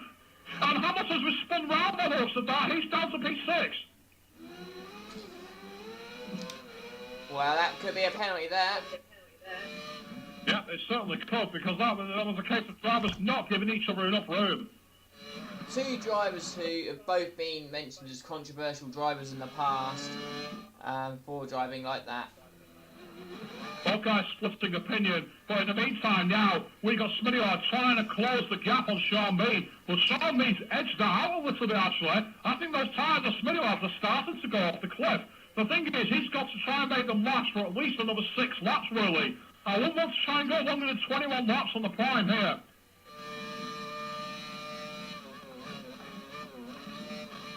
And indeed, the field has started to spread out a bit, so this is a good chance. If you've got any comments or questions, please get them on either stream, either the Channel 2 with me or Channel 1 with Dan, and we'll try and do what we can to get through them. Your feedback on the races, suggestions, what's coming up. Also, don't forget, we do have GP2 tomorrow. Myself and Motorsport Nerd will be guiding you through that. First time I've done a stream solo, so that's going to be interesting. Also, we got the GP3 League on Tuesday night, and then Wednesday, the dual cast of F4 and F5000, provided we get the streamers for it. And then me and Dan are both going to be doing the Classic Leagues on the Thursday night as well. 1980s and 1990s racing. So Lightning receives a penalty for that in-game, and in my opinion that's probably right, and it's sorted itself out, so we won't need to issue Lightning a penalty. That's good news, that makes our job a little easier. In the meantime now, Sean Bean starts to get a bit erratic on his car, and the gap between him and Smitty Lad has actually come down. So Smitty Lad's going to be feeling quite confident here, because of course now he's in the position to use the faster rubber. So the rubber is at the end of its life, and that might make it difficult.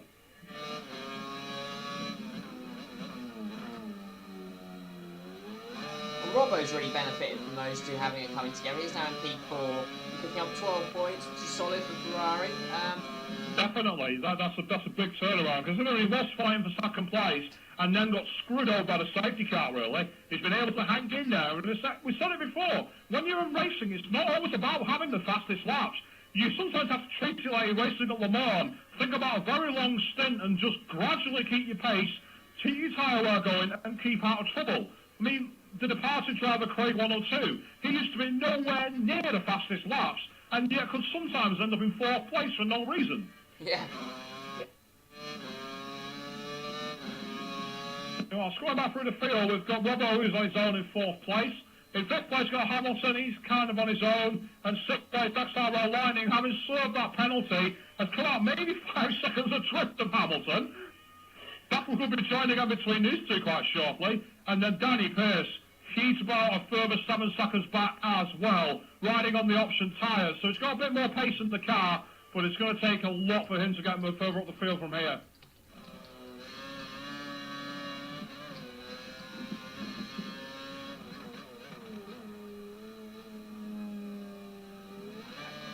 Meanwhile, Smitty now has got edged into the lead a bit of Sean Bean. Maybe 2 seconds between these two now. If you keep up the pressure, keep up the pace, Ooh, Smitty Lad went very close to that board there. We've seen how fatal that board is on these cars. You've really got to be brave to push out towards that thing.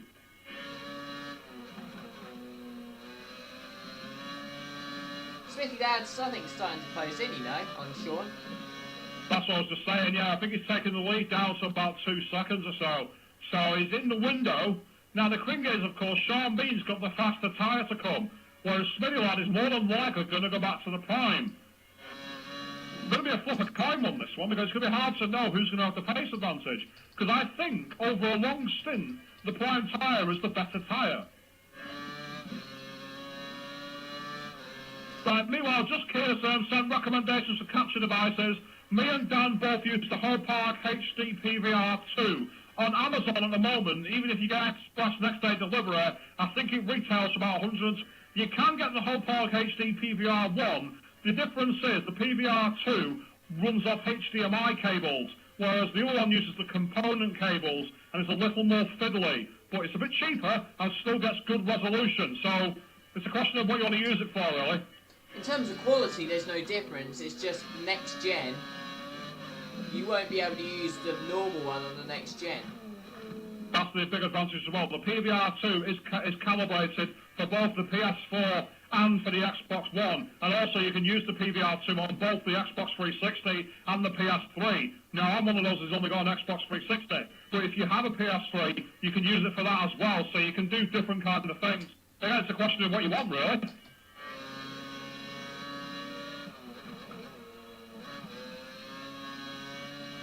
So I really like using mine. It's nice to just do an experiment with it and see what you can do.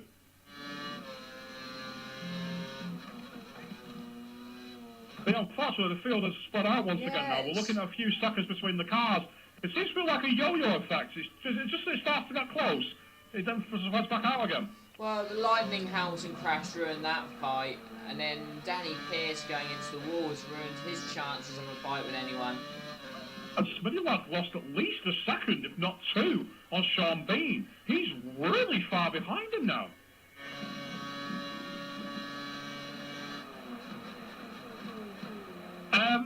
Just Keys asking about what about the Elgato HD capture. I have no idea. I don't know anyone who's used it. They're just as good as the HD PVR 2. They're the same price. You can get it. I would just say, for being safe, I'd get the HD PVR 2. This is something that we obviously know more about, but I would say, I mean, the ease for streaming on the HD PVR 2 was great, and getting the thing to be hooked up to your Xbox in the first place and recording footage was also very simple. As I say, I mean, I'd just advise you to take another look around, really, because the Elgato might be available. But as Dan's mentioned already, the PVR 2 is calibrated for the next gen, so if you are thinking eventually of going to the Xbox One or the PS4, if you're looking to do the same thing in the future with any racing leagues or combat leagues, whatever, you'll have that device immediately available. I don't know if the Elgato has the same advantage. yeah, I'm not quite sure myself either. It's just something that, you know, we both use a HD PVR 2. It's something And we can also, give a few of the helpful. members of the league had it. Did Red Snapper use it when he was here? Yeah, he did as well. I So think, quite a few of us have used it, so it's worth it for that reason.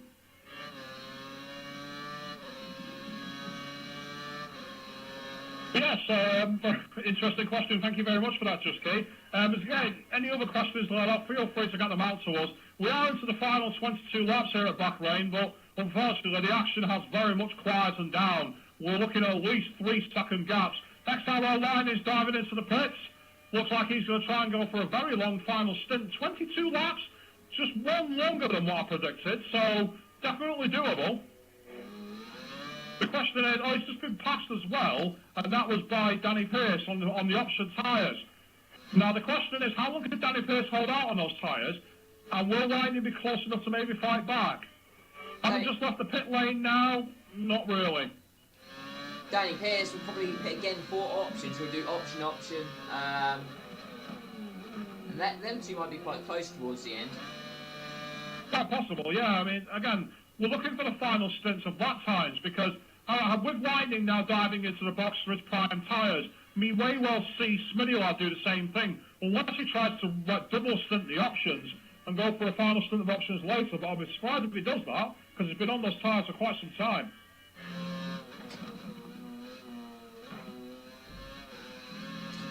First half of the race though, real quality driving from all. Absolutely unbelievable stuff, and I'm sure there's plenty of nominations for a overtaking a week in there. Yeah, definitely. Some of them were absolutely phenomenal. But it also shows for all you people watching on the stream who are in the lower divisions, there are plenty of opportunities to pass here, as long as you're able to move things forward. So that's all you've got to do. But Smithy's done well. On his second debut, he's done well. Key, I'm not going to ask that question. That's a rather dangerous one. But notice what Nerds asked for a quick view of the live timing, so I'll put on the board for you all to take a quick look at. Not really much has changed in the fastest laps. Nigel's only gone down to a 1:34.2. Smitty Lad's slightly been outpaced by Sean Bean, surprisingly. Sean Bean finding those prime tyres better than the option at the moment. But other than that, there's not really much change in the overall pace. We are down now, of course, to 7 drivers. So it's going to be a question as to who scoots up the rest of the points. Both Jumbo and Ice Cold Andy for Force India are only going to get 3 points at the end of this. Connor Eyes is going to sneak a quick 4. And XRL Lightning is currently on for 5. But let's say at the top of the field, F1 Nige making hay while the sun shines, because Ice Cold Andy is going to get 1. Nige 25. It's just been an easy set of points from today. He hasn't had too much trouble. Safety car threatened it, but no. Well, the safety car bunched it up and there was a bit of a dueling, but then after that it's all completely paced out. Now, Smitty Lad's really dropped off the back of Sean Bean. He's lost a lot of time now. I'll be surprised if he stays out from here, because he is in the window to go for the primes. And yep, he's in, as I thought he would be, looking for 20 watts on the prime tyre. That's a good stint length around here in Bahrain. Now the question is, down in 4th place, we've got Robbo. He's gone through on the option tyres, but he's definitely going to have to stop again. Now, we mentioned before, we're expecting the likes of Danny Pearce to try and do double stint on the options. If Robbo and Hamilton are in the position to do that, Smitty Lad may well find himself off the podium. He may have gone out too long on the options. Because Hamilton and Robbo have both gone through. Hamilton's currently P4, and Robbo is approximately 3 seconds ahead of him. So these guys could be close together very shortly. I'm not answering that question, Key. I think you asked Swish the same thing. That's exactly what he asked. He said on my stream, I'll ask him myself. Well, guess what? It's not worked. It's a stupid question to ask. And before any of you ask what was the question, not telling you.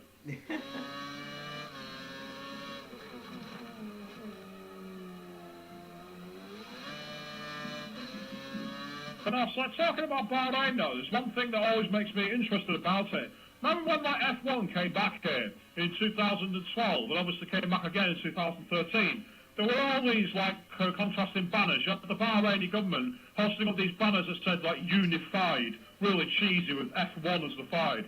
And then of course you had the protesters in Manama who were like, there was a ring of steel formed around the track to prevent like burning tyres and God knows what else affecting it. I understand that, and I think it's very important that all human rights things are heard, as Robbo dives into the pits in 3rd place, so Hamilton's going to sweep on through. But going back to my point, I want to know why everyone kicked up a fuss about F1 going there, but no one cared when the World Endurance Championship went there. I find that really hypocritical. Robbo comes out literally just behind Danny Pearce. These two are the closest we've got out there, about a second in between each other. So Danny Pearce on options. But the option tyres that are on Danny Pearce's car are going to be a lot more worn than Robbo primes, which are going to be fresh. And again, 19 laps on the prime tyres. That's a good stint length. Particularly towards the end, it's going to give you a lot of push.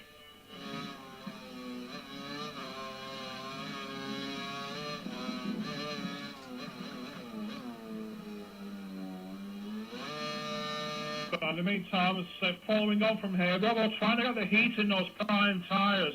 just being able to try and push himself forward and get behind Danny Pace. I don't think he wants to be stuck behind that Sauber. One thing about the F1 games ever since 2010 and 2011 is that they've actually got dirty air affecting the tyres quite big. So the last thing you want is to be behind those tyres and then find you falling off the cliff in the final 3 laps.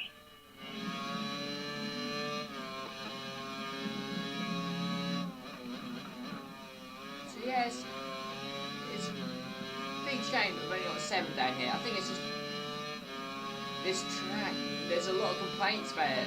I know a lot of people have been complaining about it before the race about the bollards and things like that, but I know it's 57 laps and he takes Danny Pace dives into the box. He's gone in now, so he's very likely to be going onto the prime tyres here. Because it's far too early for options. God, that's what, 18 laps? No, he's gone for option tyres. Oh no, he hasn't. The game glitched. They showed options and then they went on those primes. It's going to be a quiet finishing bits of the race there, isn't it? Unfortunately, it looks like that's what we're condemned to as the overall race here, because it doesn't seem like there's going to be any close actions. Unless Smitty Lad and Sean Meeks. Smitty Lad's now come into the box, actually. He's got the prime tyres on. He's running in P4. And it's about 5 seconds behind Hamilton, who's still out on those warm primes. I think he's going to have to react to Robbo and Danny Pace, though, to avoid being overtaken on the undercut. Just keep an eye on Sean Bean, see when he pits, because him and Smithy weren't too far away, and the undercut will benefit Smithy, so... Meanwhile, Motorsport Nurse has posted on the stream a update to the championship. If the results stay as they are, in the lead will be F1 Nige on 61 points. Second place will be Ice Cold Andy on 50, 11 points adrift.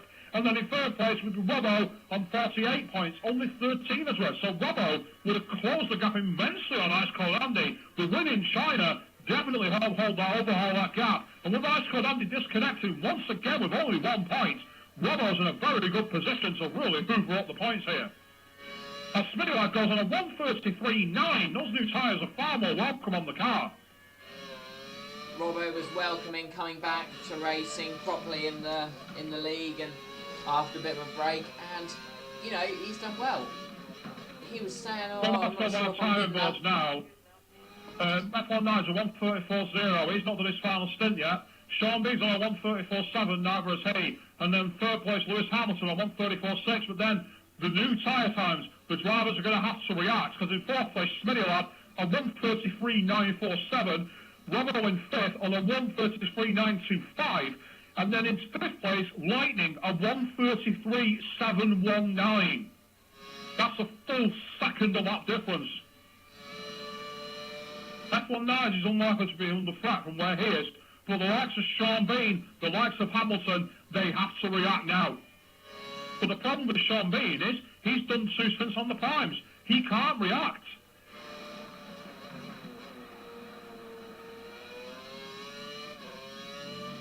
Bit of arguing going on between Just Key and Nutters.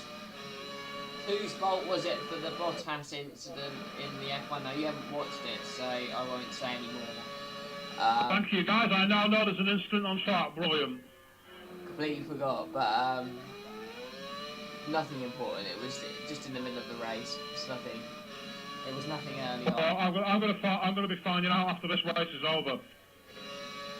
So, because I'm like that.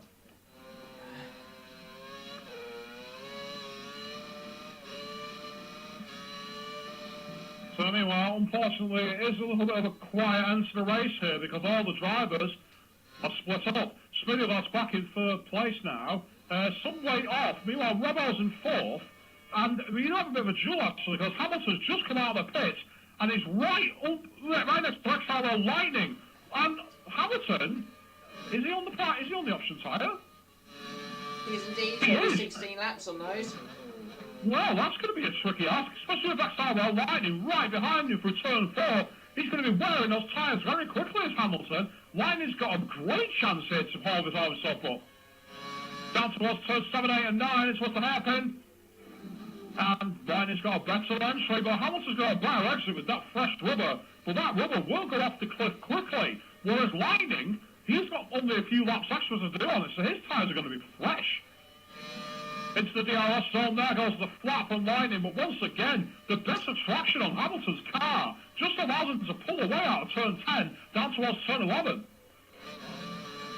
Those option tyres are just starting to heat up nicely now, and yeah, he should pull away, but the amount of laps he's got to do on them is a worry. Yeah, 16 laps, it's theoretically possible, because there's obviously a difference in the stats of the compounds from hard to medium, but with the heat of Bahrain, and don't forget as well, the fuel loads have got lighter, so you're braking later, you're turning harder, you're getting on the gas quicker, so you're putting a lot more pressure through those tyres, and they will wear quicker. Lyons the 133.6, he's definitely got the hammer down. DRS flap open as he follows Lewis Hamilton down towards turn 1, but it's too far wide, but at the same time Hamilton's gone too wide for turn 1, and then for turn 2, Lightning's got a better drive. He may be thinking about trying to line up for a pass here. Into turn 4, and Lightning gets a better entry as Hamilton goes wide, misses the apex badly. Interesting that Hamilton starts to get a bit erratic. And with these two driving, anything's possible, because we've seen them come together earlier in the race before. Don't forget as well, XRL Lightning served a drive-through penalty. Think about that. Yeah, to be as close as he is, he's done well. To make up, what, 20 seconds? And he had his instant right at the start of the race as well. He has had a solid race in terms of pace. He's just not been up there, maybe in the position that the pace is worthy of, but, you know. As I said before, it's all right having loads of pace in the car, but if you can't get it to the flag, what's the point? I mean, ask anyone about the 2005 Championship. Yes, Fernando Alonso won it and won it well, but Kimi Raikkonen should have slaughtered that season. But that McLaren, less reliable than the Morris Marina. Exactly, and it's all good because Alonso's a great guy, so... Well, of course, I shouldn't have mentioned that. The RS open from XRL Lightning, but he's just too far behind Hamilton. Hamilton got a monster drive on turn 16. And he starts to close to the back of Robbo now. Yeah, Robbo's not too far away, and his pace hasn't been at that same level, and being on slightly older tyres, he could well be in this fight over the next sort of 6-7 laps. Well, interesting. It's going to move further forward through the field, because I want to know, has Smitty Lad got an opponent against him? Because Sean Bean will have had to react at some point. And yes, actually, Smitty Lad has jumped Sean Bean. He's jumped him in the pit. Sean Bean, though, is on the option tyres, 13 laps to go, and there's maybe 3 seconds between them. So once those tyres get up to temperature, expect Sean Bean to claw that gap down and really come after Smitty Lad. Yeah, Lightning's just dropping off Lewis Hamilton now, but Lewis Hamilton is definitely starting to get closer on Robbo. It's interesting because there's not much difference to the fastest laps, because Hamilton's done a 1:33.1, whereas Lightning's done a 1:33.3. That's not a big gap. No. Oh, Hamilton's got off the track at turn 12. No, he just had a very lonely race today, but he won't mind. 25 points. He's used to that from last season, isn't he? Being out there and driving and just taking it easy. Nice Sunday drive for him. Hamilton, a 1:32.6. Eye-shattering pace. That was 7/10 quicker than XRL Lightning. That's why he pulled that gap out. That's an amazing difference.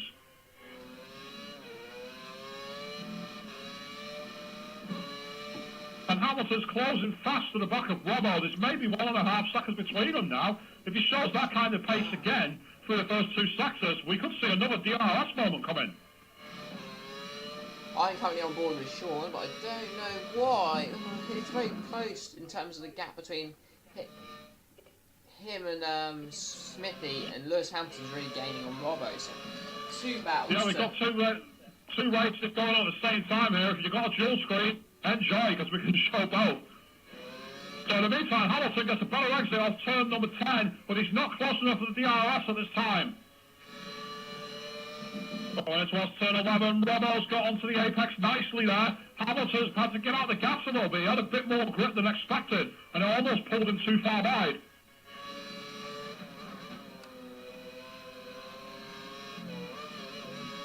Heading for turn 13, and Hamilton's really got him to the back of Robbo now. Absolutely monstered him through the sector 3. He's gone up to the inside of the last corner. He's gone back to the right breakers and has managed to get past Robbo. Absolutely blinding past there. And Hamilton also is going to have the advantage of DRS to pull away. Disaster for Robbo in the Ferrari.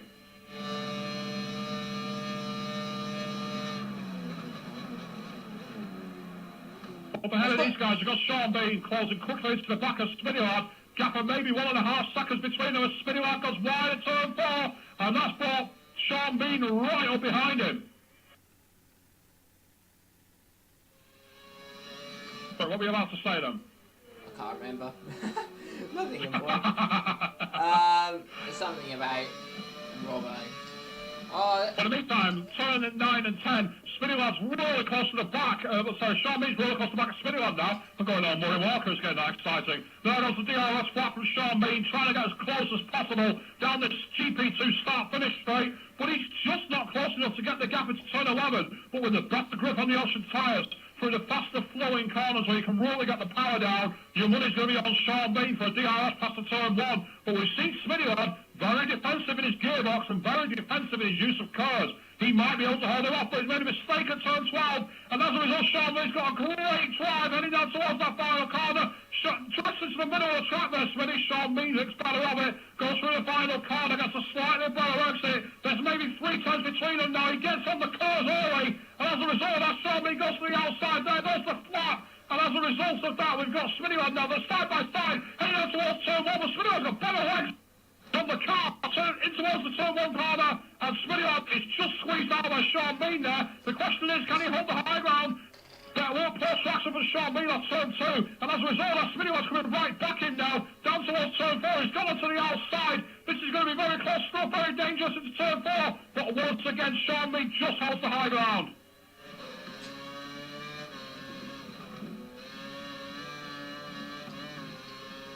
But Spinillard's staying with him. He's not going to let him off that easily. He wants to ensure he gets that second place. He's on for a podium anyway. He's going to punch well above his weight. But no driver wants to come third if he can come second. And I'm sure Spinillard's going to be fighting this right to the checkered flag. And again, Sean Bean's got the option tyres. If you put them under pressure, they will start to wear. He's got a lot of laps to do on those options, to be fair. He's still got another, what, 11 more 11 laps, yeah. That's it. 11 laps is a long time. For the time being, I think Sean's just gone down the road, and the same has happened for Lewis Hamilton on Robbo. Yeah, it's interesting, isn't it? Now that Sean Bean's just got the jump on Spinillard, he needs to be in a position to pull away. Hamilton now in 4th is actually closing to the back of Spinillard. Are we going to see a duel for the final podium position, I wonder? 11 laps to go. Ooh, touch and go on that one. If Hamilton can make the tyres last, he might be able to pull a surprise out of the back here and come third. Well, Spinillard's still keeping close to the back of Sean Bean. Gas may be 2 seconds maximum between them. So Spinillard's not intimidated by those option tyres on the Sean Bean's car. He's determined to fight and fight hard.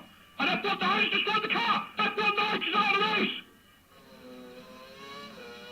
F1 Nige has retired on lap 47 from an easy cancel lead. Unbelievably, Ice Cold Andy is going to extend his lead in the championship again. Absolute disaster for F1 Nige. I'm guessing it was at the normal bollard, yeah? I really don't know. I was following Spinillard and Sean Bean and it came at the bottom of the screen. We better get in here and find out what happened. That's absolutely unbelievable. You can't believe it. You can't write it. This is crazy. We've got 6 drivers left in the field. Sean Bean and Spinillard are fighting for the lead. F1 Nige, what happened? I cannot believe that. Go on, but what actually happened? We weren't following the screen. We were following another battle on track. All we saw was the call saying you destroyed your car. How did it happen? I went through the fast right and the left hand, and then the tricky sort of right hairpin turned in the back end guard, but he's corrected, and it ended up hitting the bollard and it destroyed my car. Was that turn 10, the downhill hairpin? It wasn't the left hand hairpin, it was the right hander. Right-hander. Oh, the one I don't before remember that? a bollard. The one before? Yeah, the one before it, yeah. Oh, Unbelievable! oh, God. Well, I mean, that's 25 points gone, isn't it? At the end of the day, that's what it is. Yeah, pretty much. I can't believe it. It's ridiculous. really sorry to hear that, F1 Nige. Have you got the pace in Spain to fight back? We'll see you next Sunday. Well, we'll see you there. Commiserations, you were doing a brilliant job. You don't need us to say that. Absolutely worst of luck there. Hopefully it holds together. Unbelievably, 2 races on the trot. The 2 leaders of the championships have almost scored no points. Have you guys been asked to throw the race? Tell you, Robbo's, Absolutely gutted for you. Robbo's the only person who's really benefiting from this, isn't it? Well, you say that. These benefits, it's just one of them things, isn't it? Yeah, well, Well, co-masters need to really think about how they make games, because, you know, it's happened to a few people tonight, and the curbs around this track are just as bad. You know, Connor Rice and Jumbo have also fallen foul to the same retirement. it's To be just honest, the curbs, great. I mean, I was trying to take it easy on the curbs. I mean, there was the odd moment where it tried to sort of spit me out and I just about got away with it. But for like the majority of that race, I weren't actually trying to push. I was just trying to maintain the gap. I mean, I was increasing it, but I weren't trying to get me drift. I was just taking my time. Just trying not controlling to the make gap, but stupid not doing mistakes. anything stupid. Yeah. It was only, I put the options on. I had 2 laps spare fuel, so I thought I'd stick it in a bit, use that up. And in doing that, I've ended up hitting the bollard. Because you had a really quiet race today, haven't you? No one really fighting you at all, or... Yeah, I mean, it was, to be honest, it was really, really boring. There was only the odd moment. I mean, the start was a little bit hectic. I went defensive into turn 1, took the middle line and went out wide. Andy came up the inside, as I knew he would. He had a tighter line than me. Ah, yes, I see the bollard. I just rode on board with Smithy. There's a bollard there, but it's very, very small, right on the inside. So we've got 2 bollards in 3 corners, which are absolute car breakers. That's the one. Key says Well, he'll make come on. Mercedes proud tomorrow anyway, so... I don't know what he means. Does he mean him by destroying the car, like... I'm sorry. I hope Key really does bad, but... Dan, that was such a low blow, it was in New Zealand. No, I didn't mean anything bad tonight. I just hope Key loses, because... You know, championship rival and everything, but no, it is a bit of a shame, and... It's alright. I mean, to be honest with you, I can take many positives away from today, because he had the pace. You had the I pace, and thought Andy's Johnny been as well. struggling of late as well. Yeah, but I mean, even in qualifying, it wasn't a brilliant lap. I had a 31, I think it was 31 dead, and my personal best had been in the 30s, 30.6, Yeah. 30.7, so... We were saying this to get qualifying, pole, just it was a bad not lap. everyone's laps weren't up to the standard that we were maybe expecting. No, well, I'll be honest with you, I was going a lot quicker on the first attempt, but I did a little corner cut, so I abandoned it. Even though I could have crossed the line and got pole, I just abandoned it, because I didn't think it would burn everybody else. Yeah. Well, it's very good to see you being honest like that. I mean, quite a lot of people are taking the advantage they can get. So, wonderful sportsmanship and driving there, but absolute commiserations that so late in the race after having such a good job. Unfortunately, it gets away from you, but massive commiserations, and we hope to see you fighting just as strong next week in Catalonia. Yeah, I'll do my best. It's alright, guys. See you later, Nigel. I'll speak to you after, alright? Alright, mate. It's alright. Well, I mean, we've just had proof there, viewers. 2 of the big champions have found themselves being taken out, and then also we've had so many other drivers losing the car, getting damaged. I mean, this track, it's not usually a reputation for a car breaker, but this has been more a destruction derby than a Formula 1 race. But check it out, Super Sub Sean Bean on for a victory in the Formula 1 division. Oh, Who would have given up on that at the end of the race? But yeah. And Smithy lad, returning, not doing any league pace, not really racing anyone here, bit of a dark horse, unknown, very strong second place. Jambo, Connor and now Nige crashing out with LGS and Emu losing connection. That's what 5 of the drivers. And Andy. Andy lost connection, so that's... Yeah, so we've got Andy, LGS, Emu, Too all much. lost connection, all very fast drivers too. So those 3 drivers went out, F1 Night crashes. It's chaos, it's anarchy. when will Codemasters smell the copy and realise they've just made a tire? You know, this game's better than most of the F1 games they've made, but you know, there's no point in having a good game if people can't race online against one another. I'd say this is the strongest effort in terms of overall balance in the car. I mean, yeah, we know about Lotus and the Marussia online having that pace advantage, but if you take those out of the races, it's usually quite equal. We saw in Malaysia, we saw at the start of this race, you can have some fantastic, ultimately close, proper old-fashioned scraps on track, and it's absolutely wonderful to watch and commentate on. But then you get stupid things like that, going off the track, hitting a bar, oh, I'm out, I've retired my car. It's ridiculous. The thing is, they're not even cutting the corner, because two wheels of the car always on the track, even if you take the corner like that, it's just... You also have to remember, Bahrain's in the desert.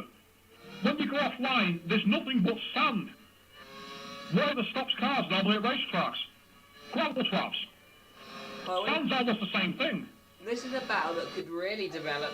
Is Smithy going to lose his second place? Because that gap is falling. I'm on board with Lewis Hamilton. He's really got the pace. Check this out. 132.2. That is fast. Considering that Sean Bean in the lead are 132.4 on the same tyres, which are newer than Lewis Hamilton's. Let's not forget that. They're newer tyres. Smithy, meanwhile, fastest lap, 133.5. 1.3 seconds slower. He's under real pressure now, that's for sure. Definitely. Well, he'd still be happy with a podium, but I don't think he'll want to give this place up. Now, the question is are Hamilton's tyres going to hang in there? Because there are quite a lot of lines on those tyres, and we've seen that these can quickly fall away. How many times have you been in a race, and you've been fine, and the next lap is spinning everywhere, because they literally totally go out of the window. And Hamilton is potentially in danger of pushing the tyres too far and too hard. So he's got to close the gap, but he's got to do it in an intelligent manner.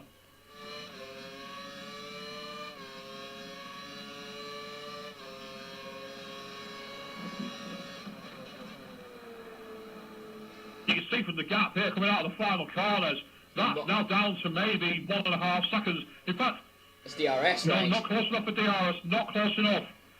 Just out of it, but next lap or even the next DRS zone, definitely. He is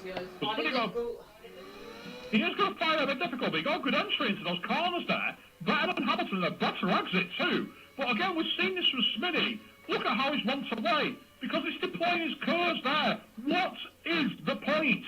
If you know someone's going so quick, and they're going to get close to you in DRS range, have some curves. At least be able to put up a fight. He does like to use his tricks which I've never ever got my head around.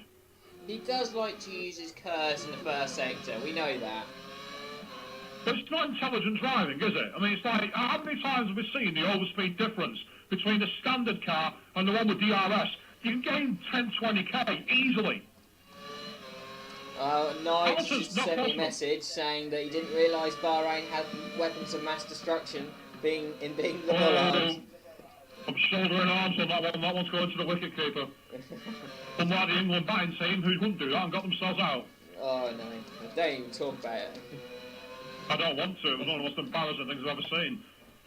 But Hamilton's now got much better exit for turn 13, and as a result, he's really getting onto the close to the back of Smitty. He's definitely going to have DRS here. Onto the final corner, got a better exit than Smitty did as well, and he's also saved the curves. So look at already how much he's closed up onto the back of Smitty. There goes the flap on the car. This looks like it's going to be absolutely easy.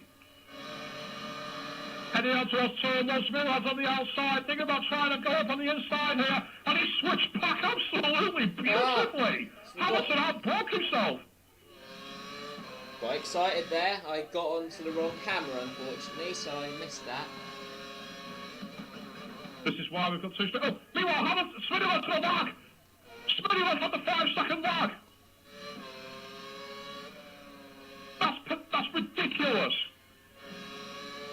Smitty is now in third place through no fault of his own.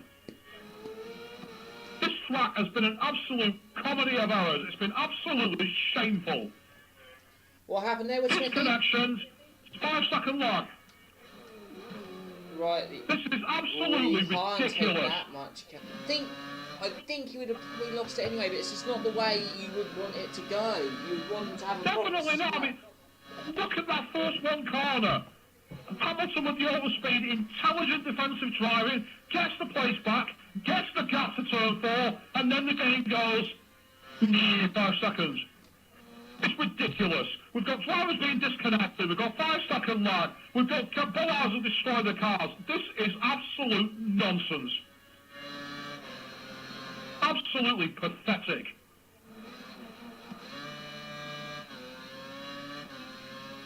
We should really get this bit of the video, cut it up, upload it to YouTube, and then just put it on like the Codemasters forums and I completely agree. I completely and utterly agree. I'd love to see one of the people from Codemasters actually put a post back and explain to me why. Why does it do that? I mean, the amount of disconnections we've had was ridiculous. Then we get the stupid bollards which just destroy cars. Yes, you're supposed to discourage people from taking shortcuts. Yes, you're supposed to discourage people from cheating. But not by destroying the damn car. And then, of course, 5-second lag just add insult to injury. It's John B's cantering along to a win now. Congratulations to him. Lewis Hamilton's cantering along to a second. Congratulations to him. His pace shows it. But Smithy, I feel really sorry for, because he's shown throughout this race today that he can go wheel to wheel with the fastest, and he deserves to lose that place properly. And say, you viewers out there, have you got any comments to add? Have you got anything you want to say? Feel free.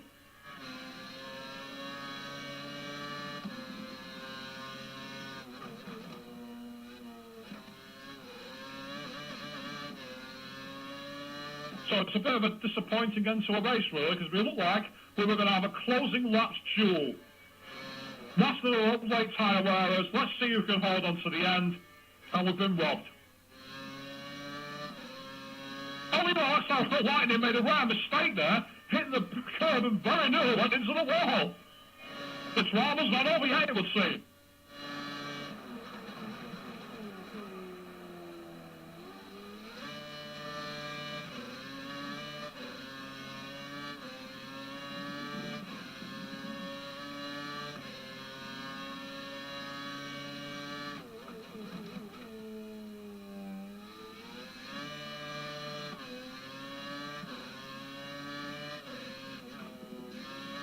Well done. Have you got any more comments? No, I'm just tweeting Steve Hood, see if he can actually give me a reply. Steve Hood, the guy who I've heard can actually be very vitriolic in his responses. Trying to choose a diplomatic word there.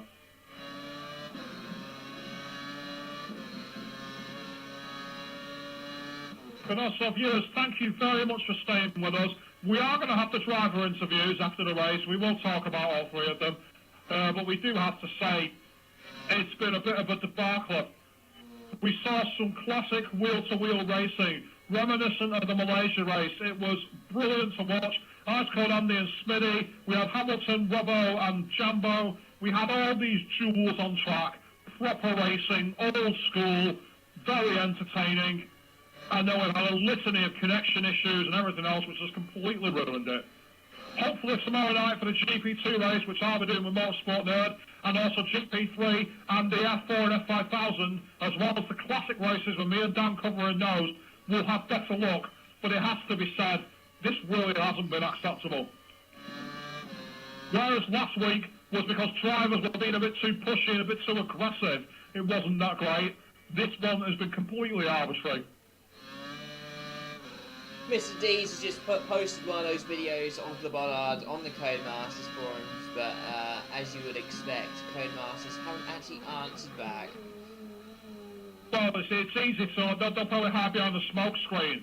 It's like, I remember a league race, I don't know what a league is, but they won without assists, and they proved that the cars weren't balanced, and they put loads of data from 6 different drivers at Spa, saying, look, we've hit this, and this.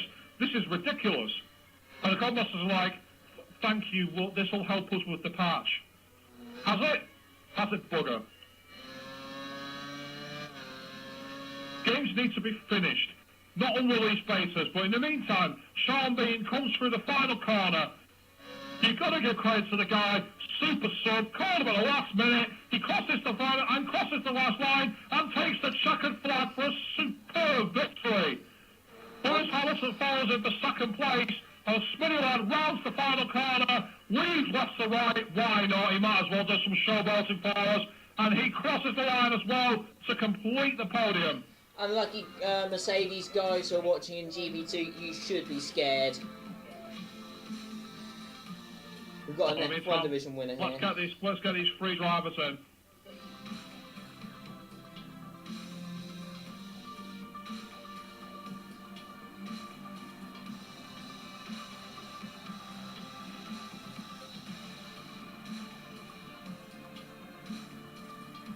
So, best viewers, just to confirm the result one more time. Sean Bean is there from Lewis Hamilton, and Smitty Lad rounds out the podium.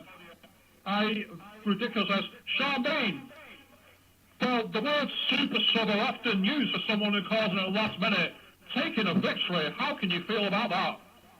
I am speechless. Absolutely speechless. When I crashed out, I couldn't believe it. We have seen on the stream a lot of disconnections and a lot of people having issues with bollards. Did you find anything like that yourself, while driving? Did you see that kind of thing around you? There were a lot of bollards on the floor that people would knock them over. Some of the curves were very dodgy. I got caught out by about 3 or 4 of them, but luckily I wasn't affected as many as other people were, so I managed to come through and win it. Of course, you've got the race tomorrow night for GP2. You've set the bar very high for yourself. Can you repeat this in tomorrow night's main spectacle for you? I feel confident that I can. It's just a matter of how the curves act and how other people's paces are. Well, thank you very much. Moving on to you, Lewis Hamilton. It looked like you were in a bit of trouble at one point. You had some very big jewels in the likes of Lightning and Ice Cold Andy, but it shows that you seem to have consistent pace on that final tyres run to be able to haul yourself up to the podium. How was the race for you? It went really well to us, apart from that spin caused by Lightning. I let him stay, and I think it's a bumpy curve that caused him to T-bone me and caused me to spun. Other than that, I got nothing wrong with the bollards and the curve. And yeah, I missed the shot with the podium. I mean, I said, when you went onto your final tyre stint, you really seemed to find a lot of pace. You were sometimes as much as a second quicker than the prime runners. Was that always your intention, try and get onto that faster tyre right at the very end? Yeah, after the safety car, the engineer said, oh, I need to get up to lap 40. And I know I can do the option tyre at least 18 laps. But lap 40, I picked to get an option. I know I can get a pace. I know I got the pace on me. So. Wonderful, well, thank you very much. Well, Smitty Lad, it's your debut race here. Well, technically it's not, but it's your debut for this season. And you managed to haul yourself on the podium. Was that something you were expecting at the start of the race? No, not really. It was a really race. Like, the fight to Ice Cold Andy, I got a bit of a ridiculous penalty. I got launched off the track by a curb, but in the end, podium was fantastic. Brilliant result for me. Of course, I mean, I don't think many people would have betted that you'd been fighting up there for the podiums on your debut. And next week we're going back to Europe, to Catalonia. Do you feel you've got the pace to challenge there? Well, my tyres don't fall off by lap 6, and hopefully. Yes, that's one of the problems, and it is one of the hardest wearing things on the track. Well, anyway, thank you all very much for your interviews here, and thank you, the viewers, for sticking with us on this simulcast. First time we've ever done it. If you got any feedback, please give it to us. Tomorrow night, you're going to have me and Motorsport Nerd in the box for GP2. GP3 still to be decided. That's for Tuesday night. Then Wednesday night is traditionally the simulcast of F4 and F5. That's to be confirmed. And then Thursday, we've got the classic leagues of the 80s and the 90s cars. But next week,